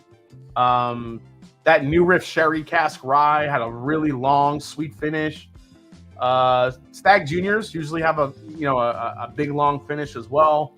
Gosh, what else? I mean, there's a lot of bottles that have good long finishes, but it really depends on your palate. The Sagamore Spirits, and it's weird. Like, I think Booker's, if you drink Booker's bourbons, those are the biggest differences in finishes that I think I've had in like a lineup of whiskeys.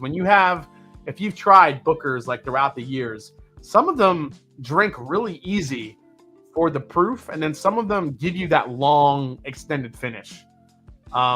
As far as like bottles that are available, the New Riff Single Barrel Ryes have long finishes.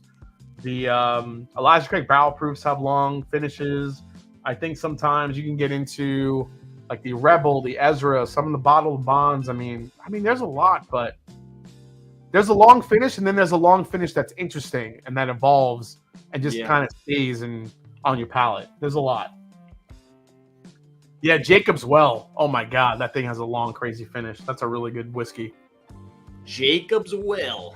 Yeah, the old Hardin's Creek. One of those weird beam ones they released. Yeah, the Hardin's Creek one. That one, the $80 2-year one was a fan favorite. Bullshit. Wait, is that the one that's got a long? Which one's the long finish one? That was the Jacob's Well, which is the blend of 15 and 16-year bourbon. Okay, I thought you meant it was the 2-year-old one that had the long finish. Yeah. I was like, what? Yeah, no, the 2-year one does not have a long finish.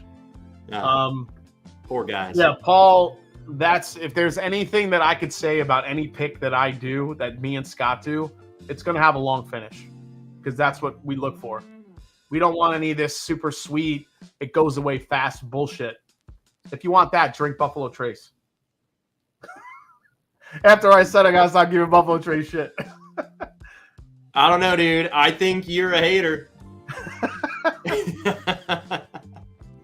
All right, let's take a sip of letter D here. Let me get this big old D. Oh, holy fuck, that's good. Man, that's just another really good blend, dude. That is so vanilla to me. That's a good call. There's a lot of vanilla extract going on in the palate there. Could that be light whiskey in there? I mean, maybe. Could that be like a freaking Old Carter? It is super sweet. Dude, that's a good call. I could see Old Carter being in there. That's freaking Old Carter. I'm calling it. You think there's Old Carter American in here? Which we won't find out until later. And if it makes it. But if it gets eliminated, then we will find out. Well, I'm just gonna write question mark. Because that has a light whiskey characteristic to me. You're right. But a little more like Old Carter is almost, it's like just the fancy version of light whiskey to me. It's got like a rum maple syrup vibe going on for me too. It's really sweet. It's really sweet. Confectionery. Yeah, confectionery. Sugar. I don't know if I like that. I mean, I like it, but it's really sweet. Now the nose, I would not have guessed light whiskey. Yeah, it's a very sweet bourbon on the nose. Yeah. Yeah, but on the palate, man, that is very sweet. I just usually get like super, super heavy vanilla notes on a light whiskey. Yeah. Like that heavy. I get like candy corn, like rumminess, and that's what I'm getting on this. So maybe there is some light whiskey in here. Who knows? Or something, or a component with light whiskey. I can't wait for that to be like Jeff the Creed. That's the batch 4, dude. So I'm gonna be anybody that's watching, I'm gonna be in Kentucky this weekend. Starting Friday, Saturday. I think we're leaving Sunday morning. So if anyone's hanging out in Kentucky, we're gonna be doing a bunch of distillery hopping. So if anyone's hanging out in Kentucky this weekend, I might run into you. Where are you going? So there's a local podcast here called the Bourbon Hunters Podcast, and they're just great guys. I like hanging out with them. I'm honestly, for me, like I'm going for like bro time. I don't have like a lot of like guy friends here in Columbus. So like for me, this is like my group of like dudes to hang out with. And there's just we have a great time together. I've been on their podcast a bunch of times. If you guys want to subscribe or listen to the Bourbon Hunters podcast, it's Dude and Brett and Tyler. We have a great time doing the podcast together, and they do this distillery blitz, like this blizzard blitz, like right at the beginning of December. And they go down and they go to like every single distillery they can. I think one day we're going to be in Bardstown. The other day we're hitting like Wild Turkey and all these other different distilleries. It's like one after another. So we're going to be doing this this weekend, Friday and Saturday. And yeah, I mean, who knows? It should be a lot of fun. Well, next time you and I are in Kentucky, we're marching straight into Jeff the Creed. So that's the thing. When I'm there, I'm going to buy a new bottle of Jeff the Creed and review it. I want to see if that shit has gotten better or if it has stayed horrible. And you know what? I'm going to send you a sample, and we're going to do a tandem review on it. What do you think? Whatever, dude. You already spoke it into existence. We have to do it. We're going to do it. We're going to do Gosh, it. Okay. dang it. So before we get the last glass here, this has been the ongoing theme: peanut butter and jelly. Okay. Where do you stand on how you create the perfect peanut butter and jelly? Now, we've gone into the weeds on this. Types of bread, crunchy versus creamy, jelly, preserves, jam versus just regular jelly. Where do you stand on the perfect peanut butter and jelly? What do you like? How do you make your perfect peanut butter and jelly? Man, like, I don't know how many, rich kids are in the chat. I grew up, we got the white Wonder Bread. Yep. You get the Welch's jelly, and you just get freaking Jif regular peanut butter. Now, I'm open.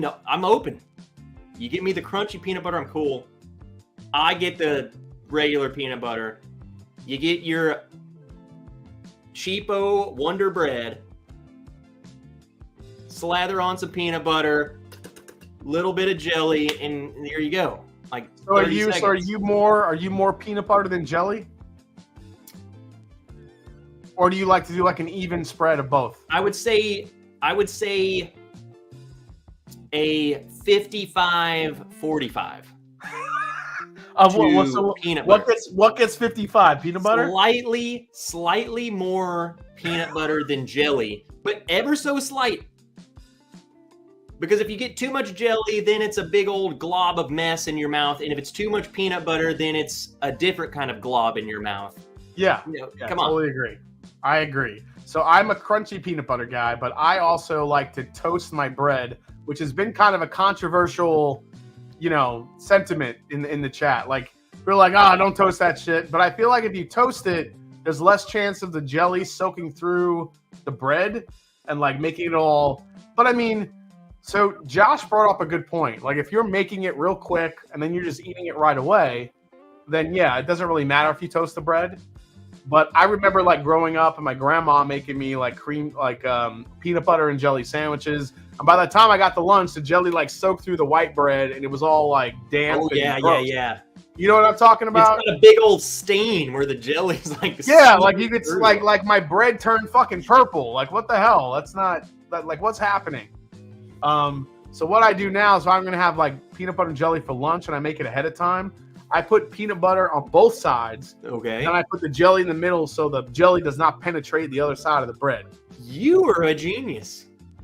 Right? Why are you guys not listening to this man?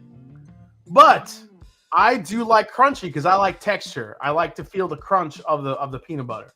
Now, I can see that. I've never really even tried it, but some people need to have an open mind. I'm open. Kathy Graves is smart. She's going to try and toast the bread now. You got to toast the bread. Hey, I agree with the toasted bread. I don't do it for peanut butter and jelly, but what I do is if you toast, I do peanut butter and banana. It's like a sandwich. Oh, dude, you're so Elvis, aren't you, dude? Yeah, you're No. I don't even jelly. I just peanut butter a piece of toast and then put banana on it, and that's it. Yeah, that's all you need. I'm like peanut butter and banana. You don't need the jelly on that. Yeah, I agree. The toasted thing, like you said, kind of melts the peanut butter. Exactly. Then it just gets all gooey and good. Nimrax fucking cracks me up. Jason just can't get on board with the toasting. Good gosh, eat the damn sandwich, man. Oh shit. Yeah, Trev equals Elvis. So today I had my ultimate, like for lunch. I had the thing I always look for after Thanksgiving. I made my Thanksgiving leftover panini sandwich, which is you take cold stuffing, you make a little ball, you flatten it out, you put it on a panini press with a bunch of butter, you throw turkey on it, you throw some cranberry sauce on it, and then on the top you do another layer of stuffing, put it on top, and then you panini press the fuck out of it, and then it comes out like a crispy sandwich, and then you dip it in gravy, and then you eat that shit. Cold? No, the panini press makes it hot. You panini press it. Oh. Like a hot sandwich. And then you okay. you dip it in the hot gravy, almost like an au jus, like a what do you call it? Like a beef, like one of the beef sandwiches. Hey. Dude, I'll try it. Like I would try that. It's life changing. If you have like a Foreman grill or a fucking panini press, put some stuffing down, some turkey, and then some cranberry sauce and some more stuffing. Fucking crush that shit, and then dip that in like some hot gravy, and then eat it. It is amazing. It'll change your life. I'm gonna tell you right now, there's a lot of haters in the chat. Like, there's no way I would do it. Yes, Gary. You've never been starving, have you? French dip. What's the best bourbon to drink with a toasted peanut butter and jelly sandwich? Booker's. Eagle Rare. Oh, Eagle Rare works well too, man. You know what I would like to try with the peanut butter and jelly next time? I'm going to do that on a video. I'm going to do the best pairing for PB&J. That's mine. I coined it. I'm copywriting it. I'm going to try like port finish ryes. I'm going to try Booker's. I'm going to try Heaven Hills. It's going to be, I'm doing that video. Get a Knob Creek. Yep. And then you need an Eagle Rare, like maybe a grapey Eagle Rare. Joe Graves just DoorDashed some damn pizza because of all this food talk. Yes, Darren Clary, the grape ape. Dude, that'll be perfect with it. Hell yeah. Okay. Let's go to the last one. Let's nose it, man. Letter E.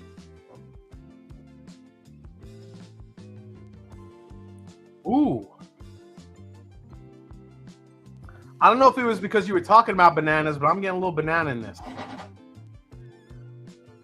Kathy Graves, give me credit. I asked the question. Kathy, you are a chat genius tonight. Thank you so much, Kathy.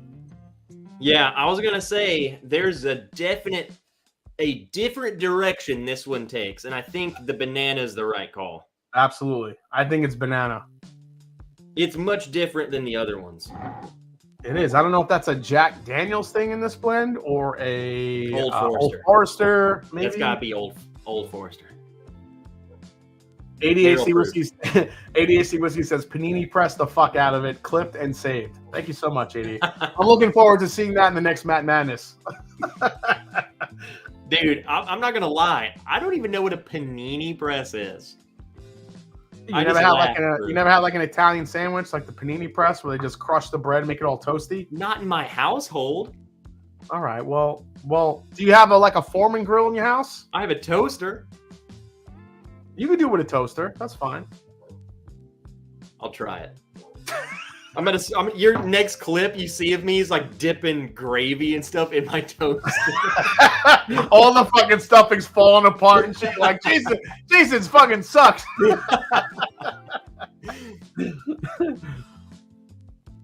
I'm really digging this one. Michael Dow coming in. My one is still potato bread. Welch's grape jam, Jif creamy about 60-40 peanut butter to jam ratio. So when you make peanut butter and jelly, your last question on this before we move on here, are you still using grape like a fucking elementary school kid, or have you stepped up to like strawberry or blackberry or something like that? Where are you at? Are you asking me or are you asking him? I'm asking you. Oh, Jesus. Me personally, it's like the Welch's grape, like the cheapest one. Oh, dude, you're still in elementary school, aren't you? No, hey. I've tried the strawberry. I've tried a blackberry. I like them all. Like I genuinely like everything. You can't displease me easily. ADHD Whiskey says, every time I get a message, I get offered a panini press, but they are very skittish when talking price and features. Oh, yeah. You could do it in a cast iron skillet, too. That definitely makes, Ooh. You could put the sandwich like in a cast iron skillet and like throw like a pan on top of it and just like crush it down. You don't need a panini press. There's other ways to make it. As long as you could grill one side, smush it down, flip it over, and do the same on the other side, you're good to go. Yeah, this blend is in another category. It's got to be something with banana in it. All right, let's try it, man. Cheers. Jack. Oh, it could be 1792. 1792 gives me banana vibes too. I would say Woodford, but I don't think who would blend with a Woodford.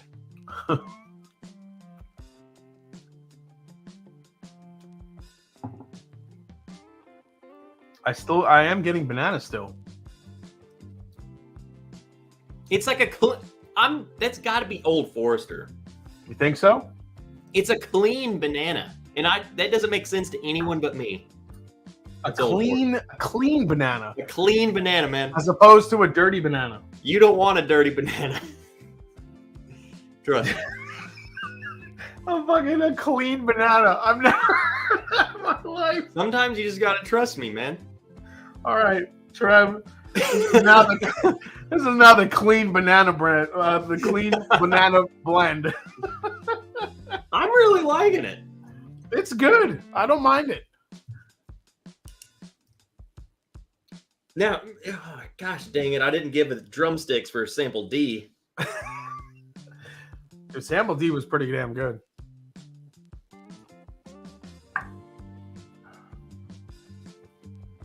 E is good, but E is, I don't know, E isn't as... You know what? E just tastes like a really good Jack Daniels pick, honestly, to me. Yeah, it tastes like something that you would get in a bottle already, somewhere. Yeah. Joe Dickinson says Bone Madam, mixed berries, preserves. Yeah, I'm all about that shit. That's good shit. When you say Jack Daniels pick, though, I'm not getting Jack Daniels barrel proof. No. This is like, oh, you know what? This reminds me of the Jack Daniels Bonded. That's what it reminds me of. Kind of. This is much better than that. It's much better, but I don't know. It kind of reminds me of maybe there's like 100 proof range of Old Forester. Maybe there was something. Yeah, maybe it's like Old Forester barrel proof mixed with something. I'm getting a lot of vanilla and honey now too. That thing is changing as every time I sip it. I'm getting new flavors here. How do you do your rating? Like, we've drank all of them. Do you go back and like? Yeah, so we'll go through them one more time, and we'll kind of, because now that you've gone through them, now some of the different nuances start to stick out. Because I was going to say that this one is changing, and I know the like C definitely changed. Basically, what you want to do is what we want to look for the two that are the most unique and have the best flavors, and that's what we're really looking for. All of them have good flavor, but are all of them unique? That's what we have to try to decide. That's why I have other judges help me decide, because there were too many blends this year. I'm like, I need some help with this shit. So that's why I'm calling in the reserves. I will say, like, I've liked all of them tonight. Yeah, they're all good. There's definitely some standouts, but like none of them have been bad. Yeah, Cohen, prosciutto over about anything Italian, cava aged real stuff, not American prosciutto. Yeah, you got to go the Italian prosciutto. So the one thing I could eat the rest of my life is prosciutto, fresh mozzarella or like burrata with some fresh basil, salt, pepper, like a little splash of vinegar on toasted bread. I can eat that every day for the rest of my life. So that's your Lonely Island food. That's my Lonely Island sandwich. I could eat that every single fucking day the rest of my life. That's like my sandwich. That is my sandwich. I mean, you could talk about like a Katz's Deli, like fucking downtown New York, Reuben with the pastrami and the corned beef with the fucking dressing on it and a cream soda. I can get into that. That could be like a last meal type thing. But if we're just talking like making a sandwich that I could eat the rest of my life, prosciutto, mozzarella, basil, salt and pepper, a little bit of vinegar, a little bit of balsamic vinegar, that is my fucking sandwich. Dude, I don't know why we're talking about food so much. I don't know, but I'm fucking hungry right now. Man. Guess what I'm having for lunch tomorrow, bro? Little fucking prosciutto and mozzarella. Whatever, dude. Way to rub it in to everyone. Yeah. Shocker, I thought Jason was going to say tacos. Joke. The one thing I can do the rest of my life is, get filter fish. Chili Mac MRE. Chili Mac. Rest of my life. I know everybody right now is fucking like, oh my God, they're salivating. They want a prosciutto sandwich right now with mozzarella. Oh my God. Yeah, Michael Dow is actually making, he's trying all the different techniques to make the perfect peanut butter and jelly sandwich. He's making 3 different versions right now. This is the goal tonight of our tasting, is to have everyone making peanut butter and jelly by the time. I had people a couple weeks ago sending me pictures of their peanut butter and jelly sandwiches and what they put on and how they made it. So it's people amazing. Take that seriously, huh? Very, fucking Scott, my bourbon journey, who I've known for a long time, I had no idea how passionate he was about peanut butter and jelly. He was the guest judge in week 1, and he kicked off this whole fucking, thing with PB&J every single week. So, all right. So let's go back through them in reverse order, and let's see what we get here. And we'll start weeding out some of the ones we don't like and that we do like. So let's go back to. I'm gonna try E again. So this was the one that we thought was very Old Foresty, maybe Jack Daniels a little bit, but very sweet, a little dusty, maple syrupy. It's good. To me, and this is loose because I haven't gone back through. This would probably be like in my top, the upper half for me. 1 or 2, maybe if going back through, maybe 3. But I really like this. I really like that last one. It's sneaky. It's like sneaky good. But I don't know if it's like enough out there in your face.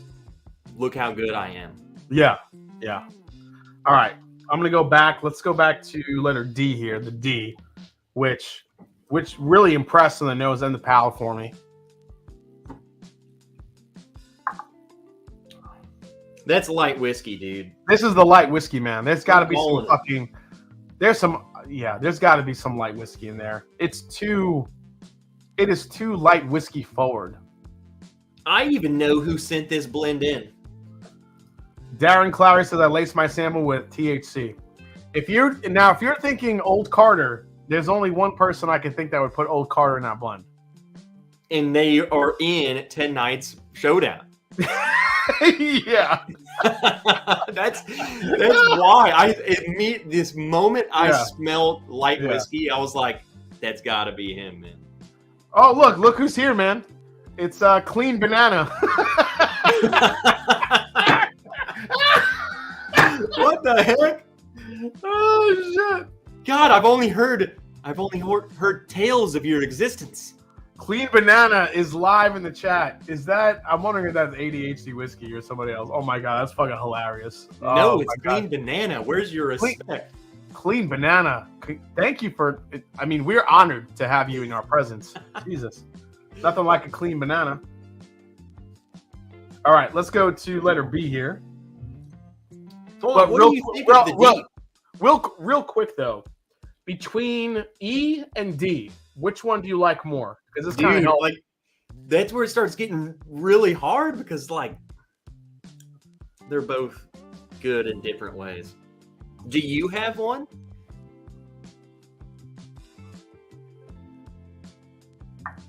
Okay. For me, I have to go with E, because D, as good as it is, it's just like you said. It's very. There's not a lot of uniqueness to it. It's light whiskey to me. Like the light whiskey, if there is light whiskey in that blend, it's very forward. And I feel like I've had that before. Whereas D, I think, is just a more integrated blend. And that's the problem. And I think I agree with you. And I love light whiskey. Shoot, I've done like several picks of light whiskey. Love the clean banana. It's a very, very good light whiskey. I can't wait for this to not be light whiskey. I know, right? It's got to be. It's just so. It's very good for that. I just don't know, like. So just go with your gut. Between E and D, which one are you picking?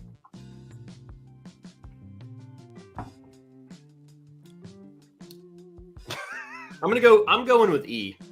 Andy Smith, has anyone seen ADHD and a banana in the same room? Just saying. Yeah, but I can't talk about it. I think I'm leaning towards E as well. So we're good on that page. All right, let's go to B, which is the middle one, which we both really like too. Oh yeah, this was definitely my front runner for the whole time.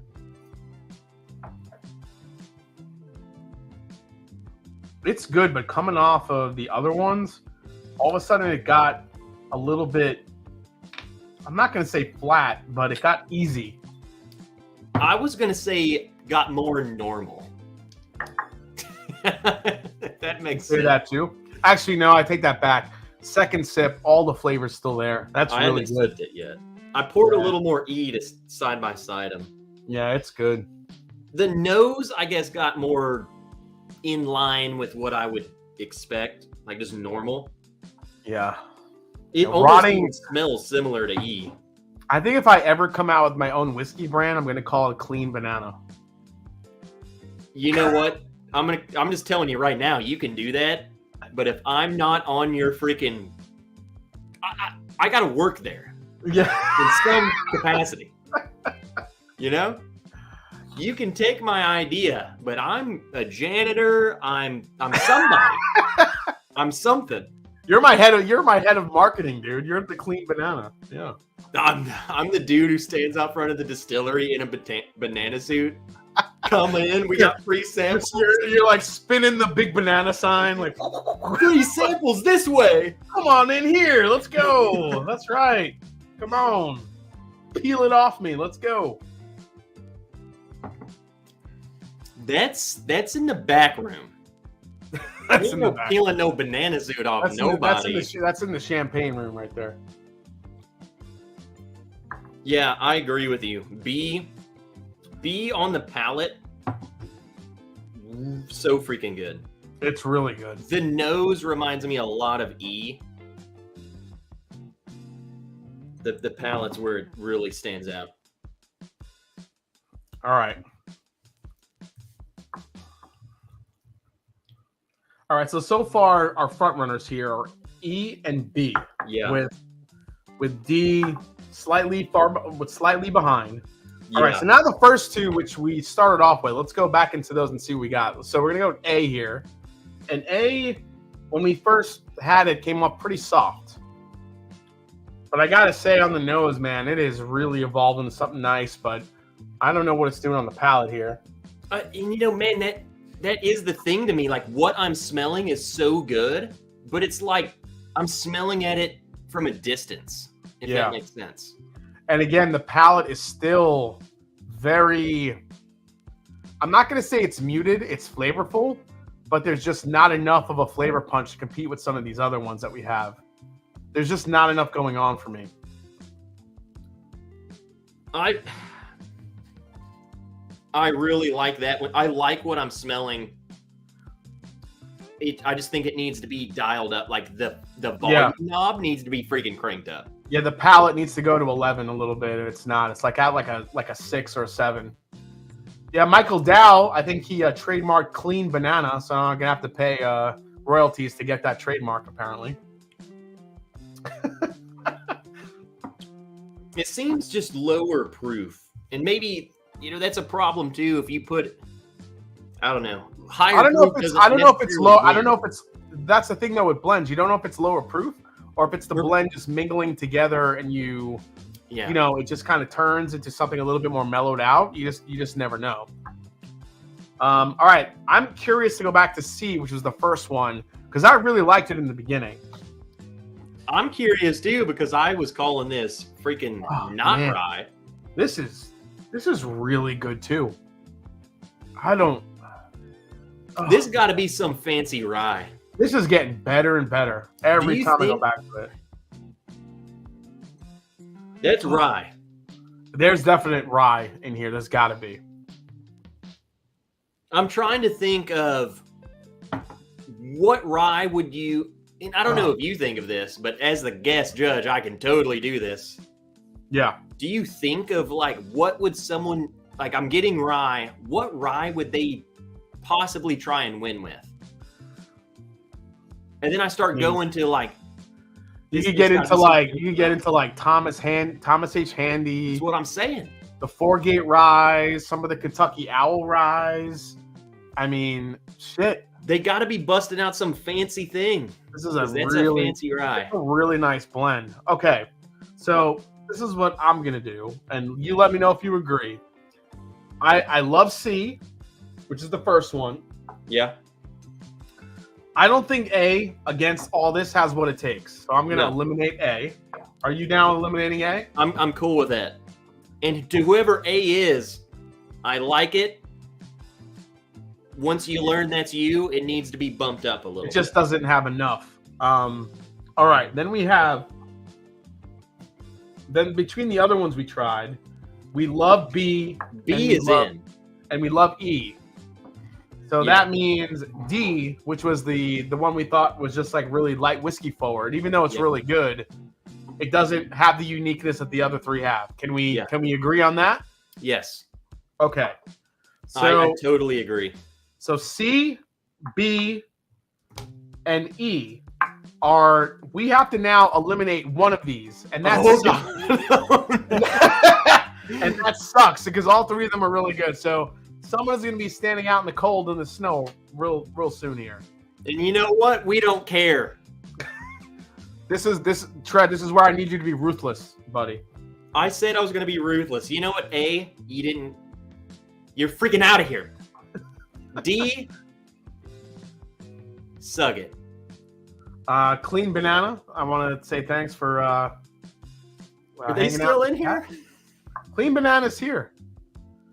I'm a little upset with Clean Banana because they took that name. I haven't seen the super chat yet. Come on, Clean Banana. The fuck. You're really dirty. I'm dirty. No, I was talking about the banana, but yeah, he's a dirty banana. Where's the super chat at? You can't just take Trev's beautiful tasting notes and then just not super chat.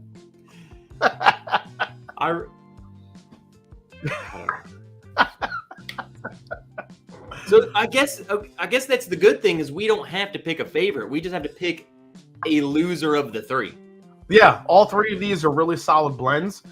It's going to come down to uniqueness now. Like what blend in here is the least unique that we can eliminate. Okay, but they're all good. And I think maybe that was part of my mindset too, was like ranking them. And now we're putting two forward. Mm-hmm. That's what I need to focus on, is which one is not moving. God, I love that first one. That is so good. C? Yeah, C.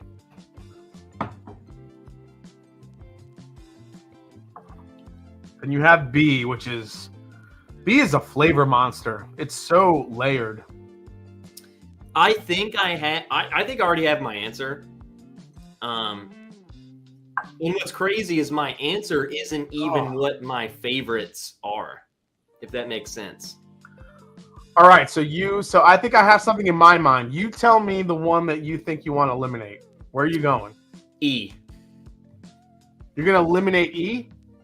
Yeah. And let me give my rundown before you give yours and see if it lines up. Yeah, go for it. To me, my personal opinion, I like B and E the best. But then again, in this competition, B and E are pretty dang similar, and I think C is unique and different enough to where it could carry its own. It's really unique. I totally agree. B is by far my favorite. I think C is the most unique blend in this lineup. So C for me makes it through hands down. Between B and E, I think B has just something extra to it. They're so close in terms of just they're so freaking good. B and E are very close, but I agree. I think B has this extra like lift of flavor and flavor punch over E, unfortunately. And I think just going back to my notes, I think that like the finish on it alone, like, could carry that suck. I mean, you gotta have good flavor, but then once the finish, if it's that good and then the finish lasts that long, B has the best finish out of all of them. So just for that aspect, I got to put B through. So we're gonna eliminate E. So that means. So are you good with this? B and C going through the next round. What do you think, Trav? You agree? Yes, I am ruthless. I don't care about your feelings. But gosh dang, I do care about your. Those are all. That was so hard to do. So story time. To answer your question, how are you saying unique when two are close? Because, I mean they're close, but when they're that close compared to the other ones, then you have to think of what has the best flavor. And when you're looking at B versus E, B definitely has more of a flavor punch than E does. He might have also been referring to how I referred to C, because I said B and E might have been my favorite. To me, though, I'm not like that is very rye forward, but I can't put I'm someone who's going to pick a bourbon over rye. That's not a judge. I think should examine the whiskey that's in front of you. Yeah, that's a very solid freaking pour that C is. Yeah, I think C is really good, and B is, even though it's close, B has the finish that I don't think any of the others have. No. B's finish on it lasts for days. Yeah, and none of the other blends had that finish on it. So, all right. So we have our two winners tonight. It is B and C. Let's go to the videotape and see whose blend belongs to which. So my girlfriend usually puts the blends over here. Here I got. Bro, here is her key. I would never do this. I feel like there's too much pressure. Like, I feel like I'm a bad guy for being like, yeah, this one moves forward. I don't know. That's my thought. I mean, we'll see. So let's go to the ones that were eliminated first. So let's go to E first, which was so close. Oh, no. Okay. You want to go to E? Yeah, let's go to E. So, wait, let me get the blends, too. Hold on 1 second. Oh, God. Oh, man. I wish you would have invited me on a night when it was like a clear winner and everyone else has sucked. Yeah. Well, unfortunately, everyone is getting too fucking good at blending, apparently. Yeah, the blends are so good. All right. So letter E goes to... Oh, I'm sorry, man. Darren Clary. Darren Clary, you were this close. But I mean, this is what Blendageddon is. It's the bracket you fall in. It's what you go against. It's the order, all that stuff. So Darren Clary's blend was called Harry's Old Creek Reserve. This is the one we were saying there was a lot of banana in it. Let's see what's in his blend. You ready? Yeah, let's find out how fucking wrong we are. You ready? There's gonna be like freaking no banana. Yeah, let's that was let's see how much clean banana is in this shit. Here we go. Darren's a clean boy. All right. Number 1 was the Mash and Journey Houdini pick. What? Oh, here it is. Old Forester 1920 Prohibition. Hey! Banana. It really shines through. Woodman's pick Knob Creek single barrel, 120 proof. And then what did you say earlier? You said Woodford Reserve, right? I said it could have. I don't know. Woodford Reserve double oaked, 90.4 proof, also in the blend. Really? Yeah. I think the banana in that Old Forester kind of overtook the blend. I was going to say, I think the 1920 shined a lot. He didn't provide proportions, but I'm wondering, Darren's in the chat. Darren, did you do all equal parts of this, or can you tell us like how much of what you put in? Let us know in the chat. Man, it was this close. It's a damn good blend. Unfortunately, it got outdone by a couple of others. Knowing that Woodford double oaked in there is in there. Yeah. It kind of makes sense in the terms of like, that's a much darker Old Forester. Yeah, there's definitely like now that I know like Woodford double oak, just like your brain is like telling me like toasted marshmallow. I wouldn't have guessed that though. I would not have guessed. I would that. never It have makes guessed sense. that. Yeah. It makes I would sense. never have guessed that. Yeah, clean banana. Good job. Darren said equal portions of everything. Interesting. Okay. Let's go to the next one, which is letter A. Letter A belongs to Mr. AW. AW with his incandescent conversion. So we said that it was good, but it just came off a little bit soft. Now we're gonna open this blend and we're gonna find out that he had like hazmat shit in it. No, there's no way. AW, I'm calling you out. AW, let's see what's in his blend. Here we go. He had 2 parts Smoke Wagon, uncut, unfiltered, batch 96. 2 parts Smoke Wagon, uncut, unfiltered, batch 117. 1 part Remus 5, 1 part Tin Cup 10, 1 part Redwood Empire Haystack Needle 14-year cap finished. 1 part what did I just say? 1 part 15-year Cat's Eye Obtainium Hazmat, and then a half a part of the Lost Monarch. Bro, AW, I'm pouring a little more of that. What? I would not ever believe that there was a hazmat whiskey in that blend. You know what's crazy? Maybe it's all in the brain. Like, going back to it, I get a light whiskey vibe. But what really stands out to me is the tin cup. Yeah. I think that tin cup may have softened everything up. That low proof, high aged tamed it.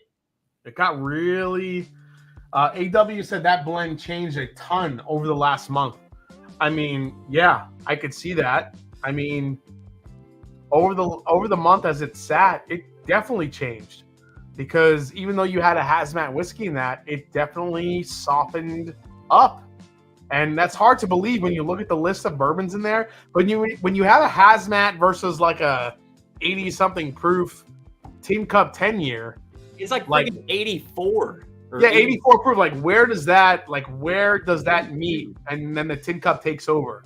That's pretty interesting. That's okay. wild. That's Lastly, the last one to get eliminated is letter D, which belongs to, Story Time. Oh, Shane Long. Oh, Shane Long. Dude. Oh, dude. Schlong, get in here, dude.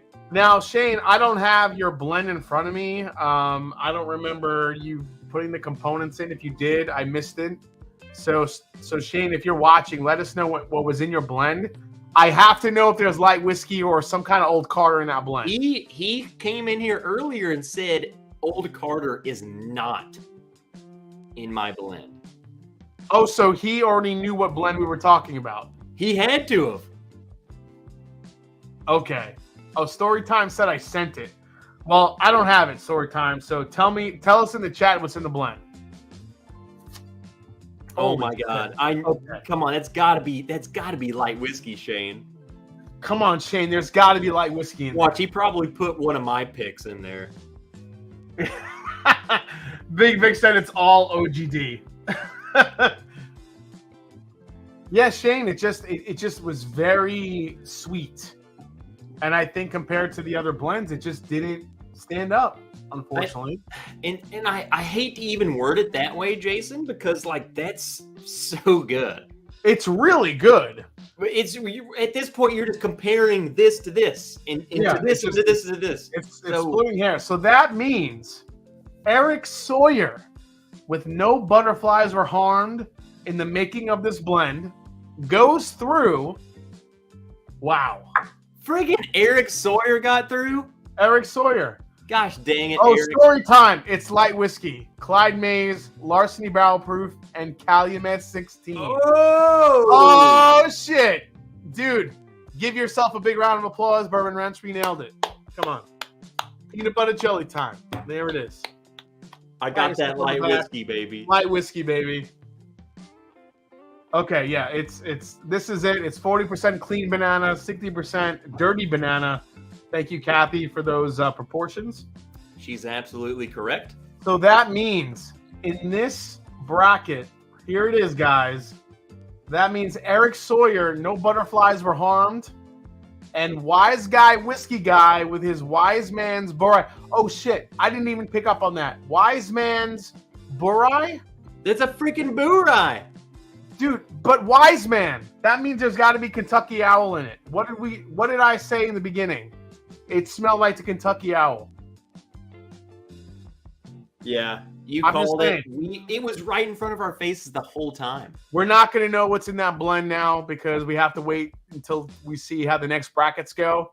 But congrats to Wise Guy Whiskey Guy and Eric Sawyer. Eric Sawyer, again, with probably one of the best blend names in the game. No butterflies were harmed in the making of this blend. So that means B was Eric.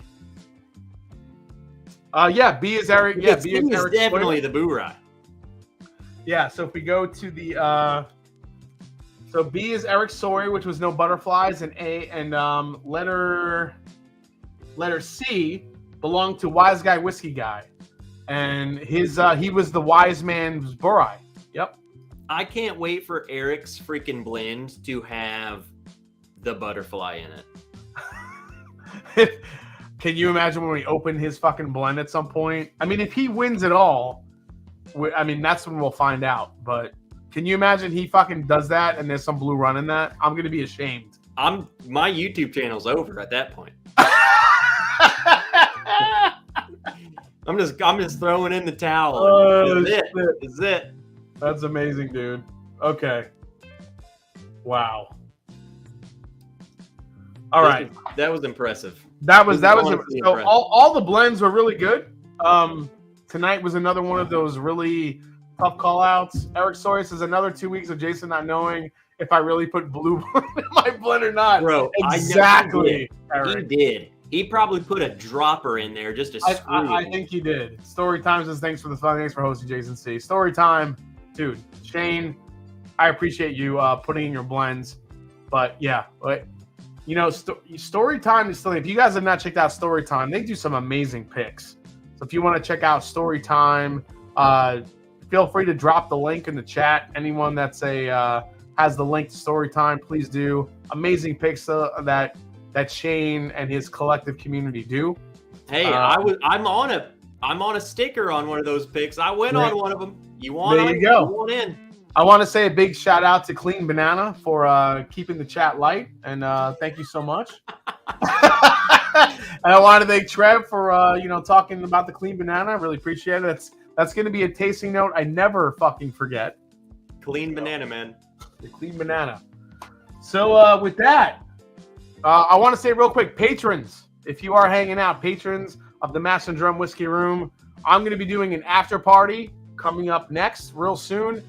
Trev, if you want to stay, hang out, and join in, I'll send you the link as well. But for everybody else, thank you so much for hanging out tonight in the Master and Drum. Like, subscribe, do all the things that you need to do to help grow the channel. Like I always say, it's not about the whiskey, it's the people you share it with. Cheers. Love all you guys. See you next week. It's the Sexy Six. We have some top-notch, high-end, fucking, like, ridiculous judges happening in the next couple weeks. So you guys are going to want to tune in next week and the week after. 6 blends going head-to-head. We're going to get real down into the weeds here. Who is going to win Blendageddon? We'll find out who's the top 2 blends that get to the finals next week. Trev, tell everybody where to find you before we sign off. The Bourbon Wrench on YouTube. You know, we just do ridiculous things and make videos like half as good as Jason. Sometimes better. Sometimes better. Listen, I suck.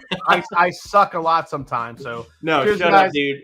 I appreciate you for inviting me to this. It's been an honor, and to all the people who sent in blends, you did decent. You did but decent. Not the best. All right, everyone, take care. Hold on to your clean banana, and we'll see you next week right here. Same bat time, same bite channel. Cheers, guys. Love you guys. Cheers.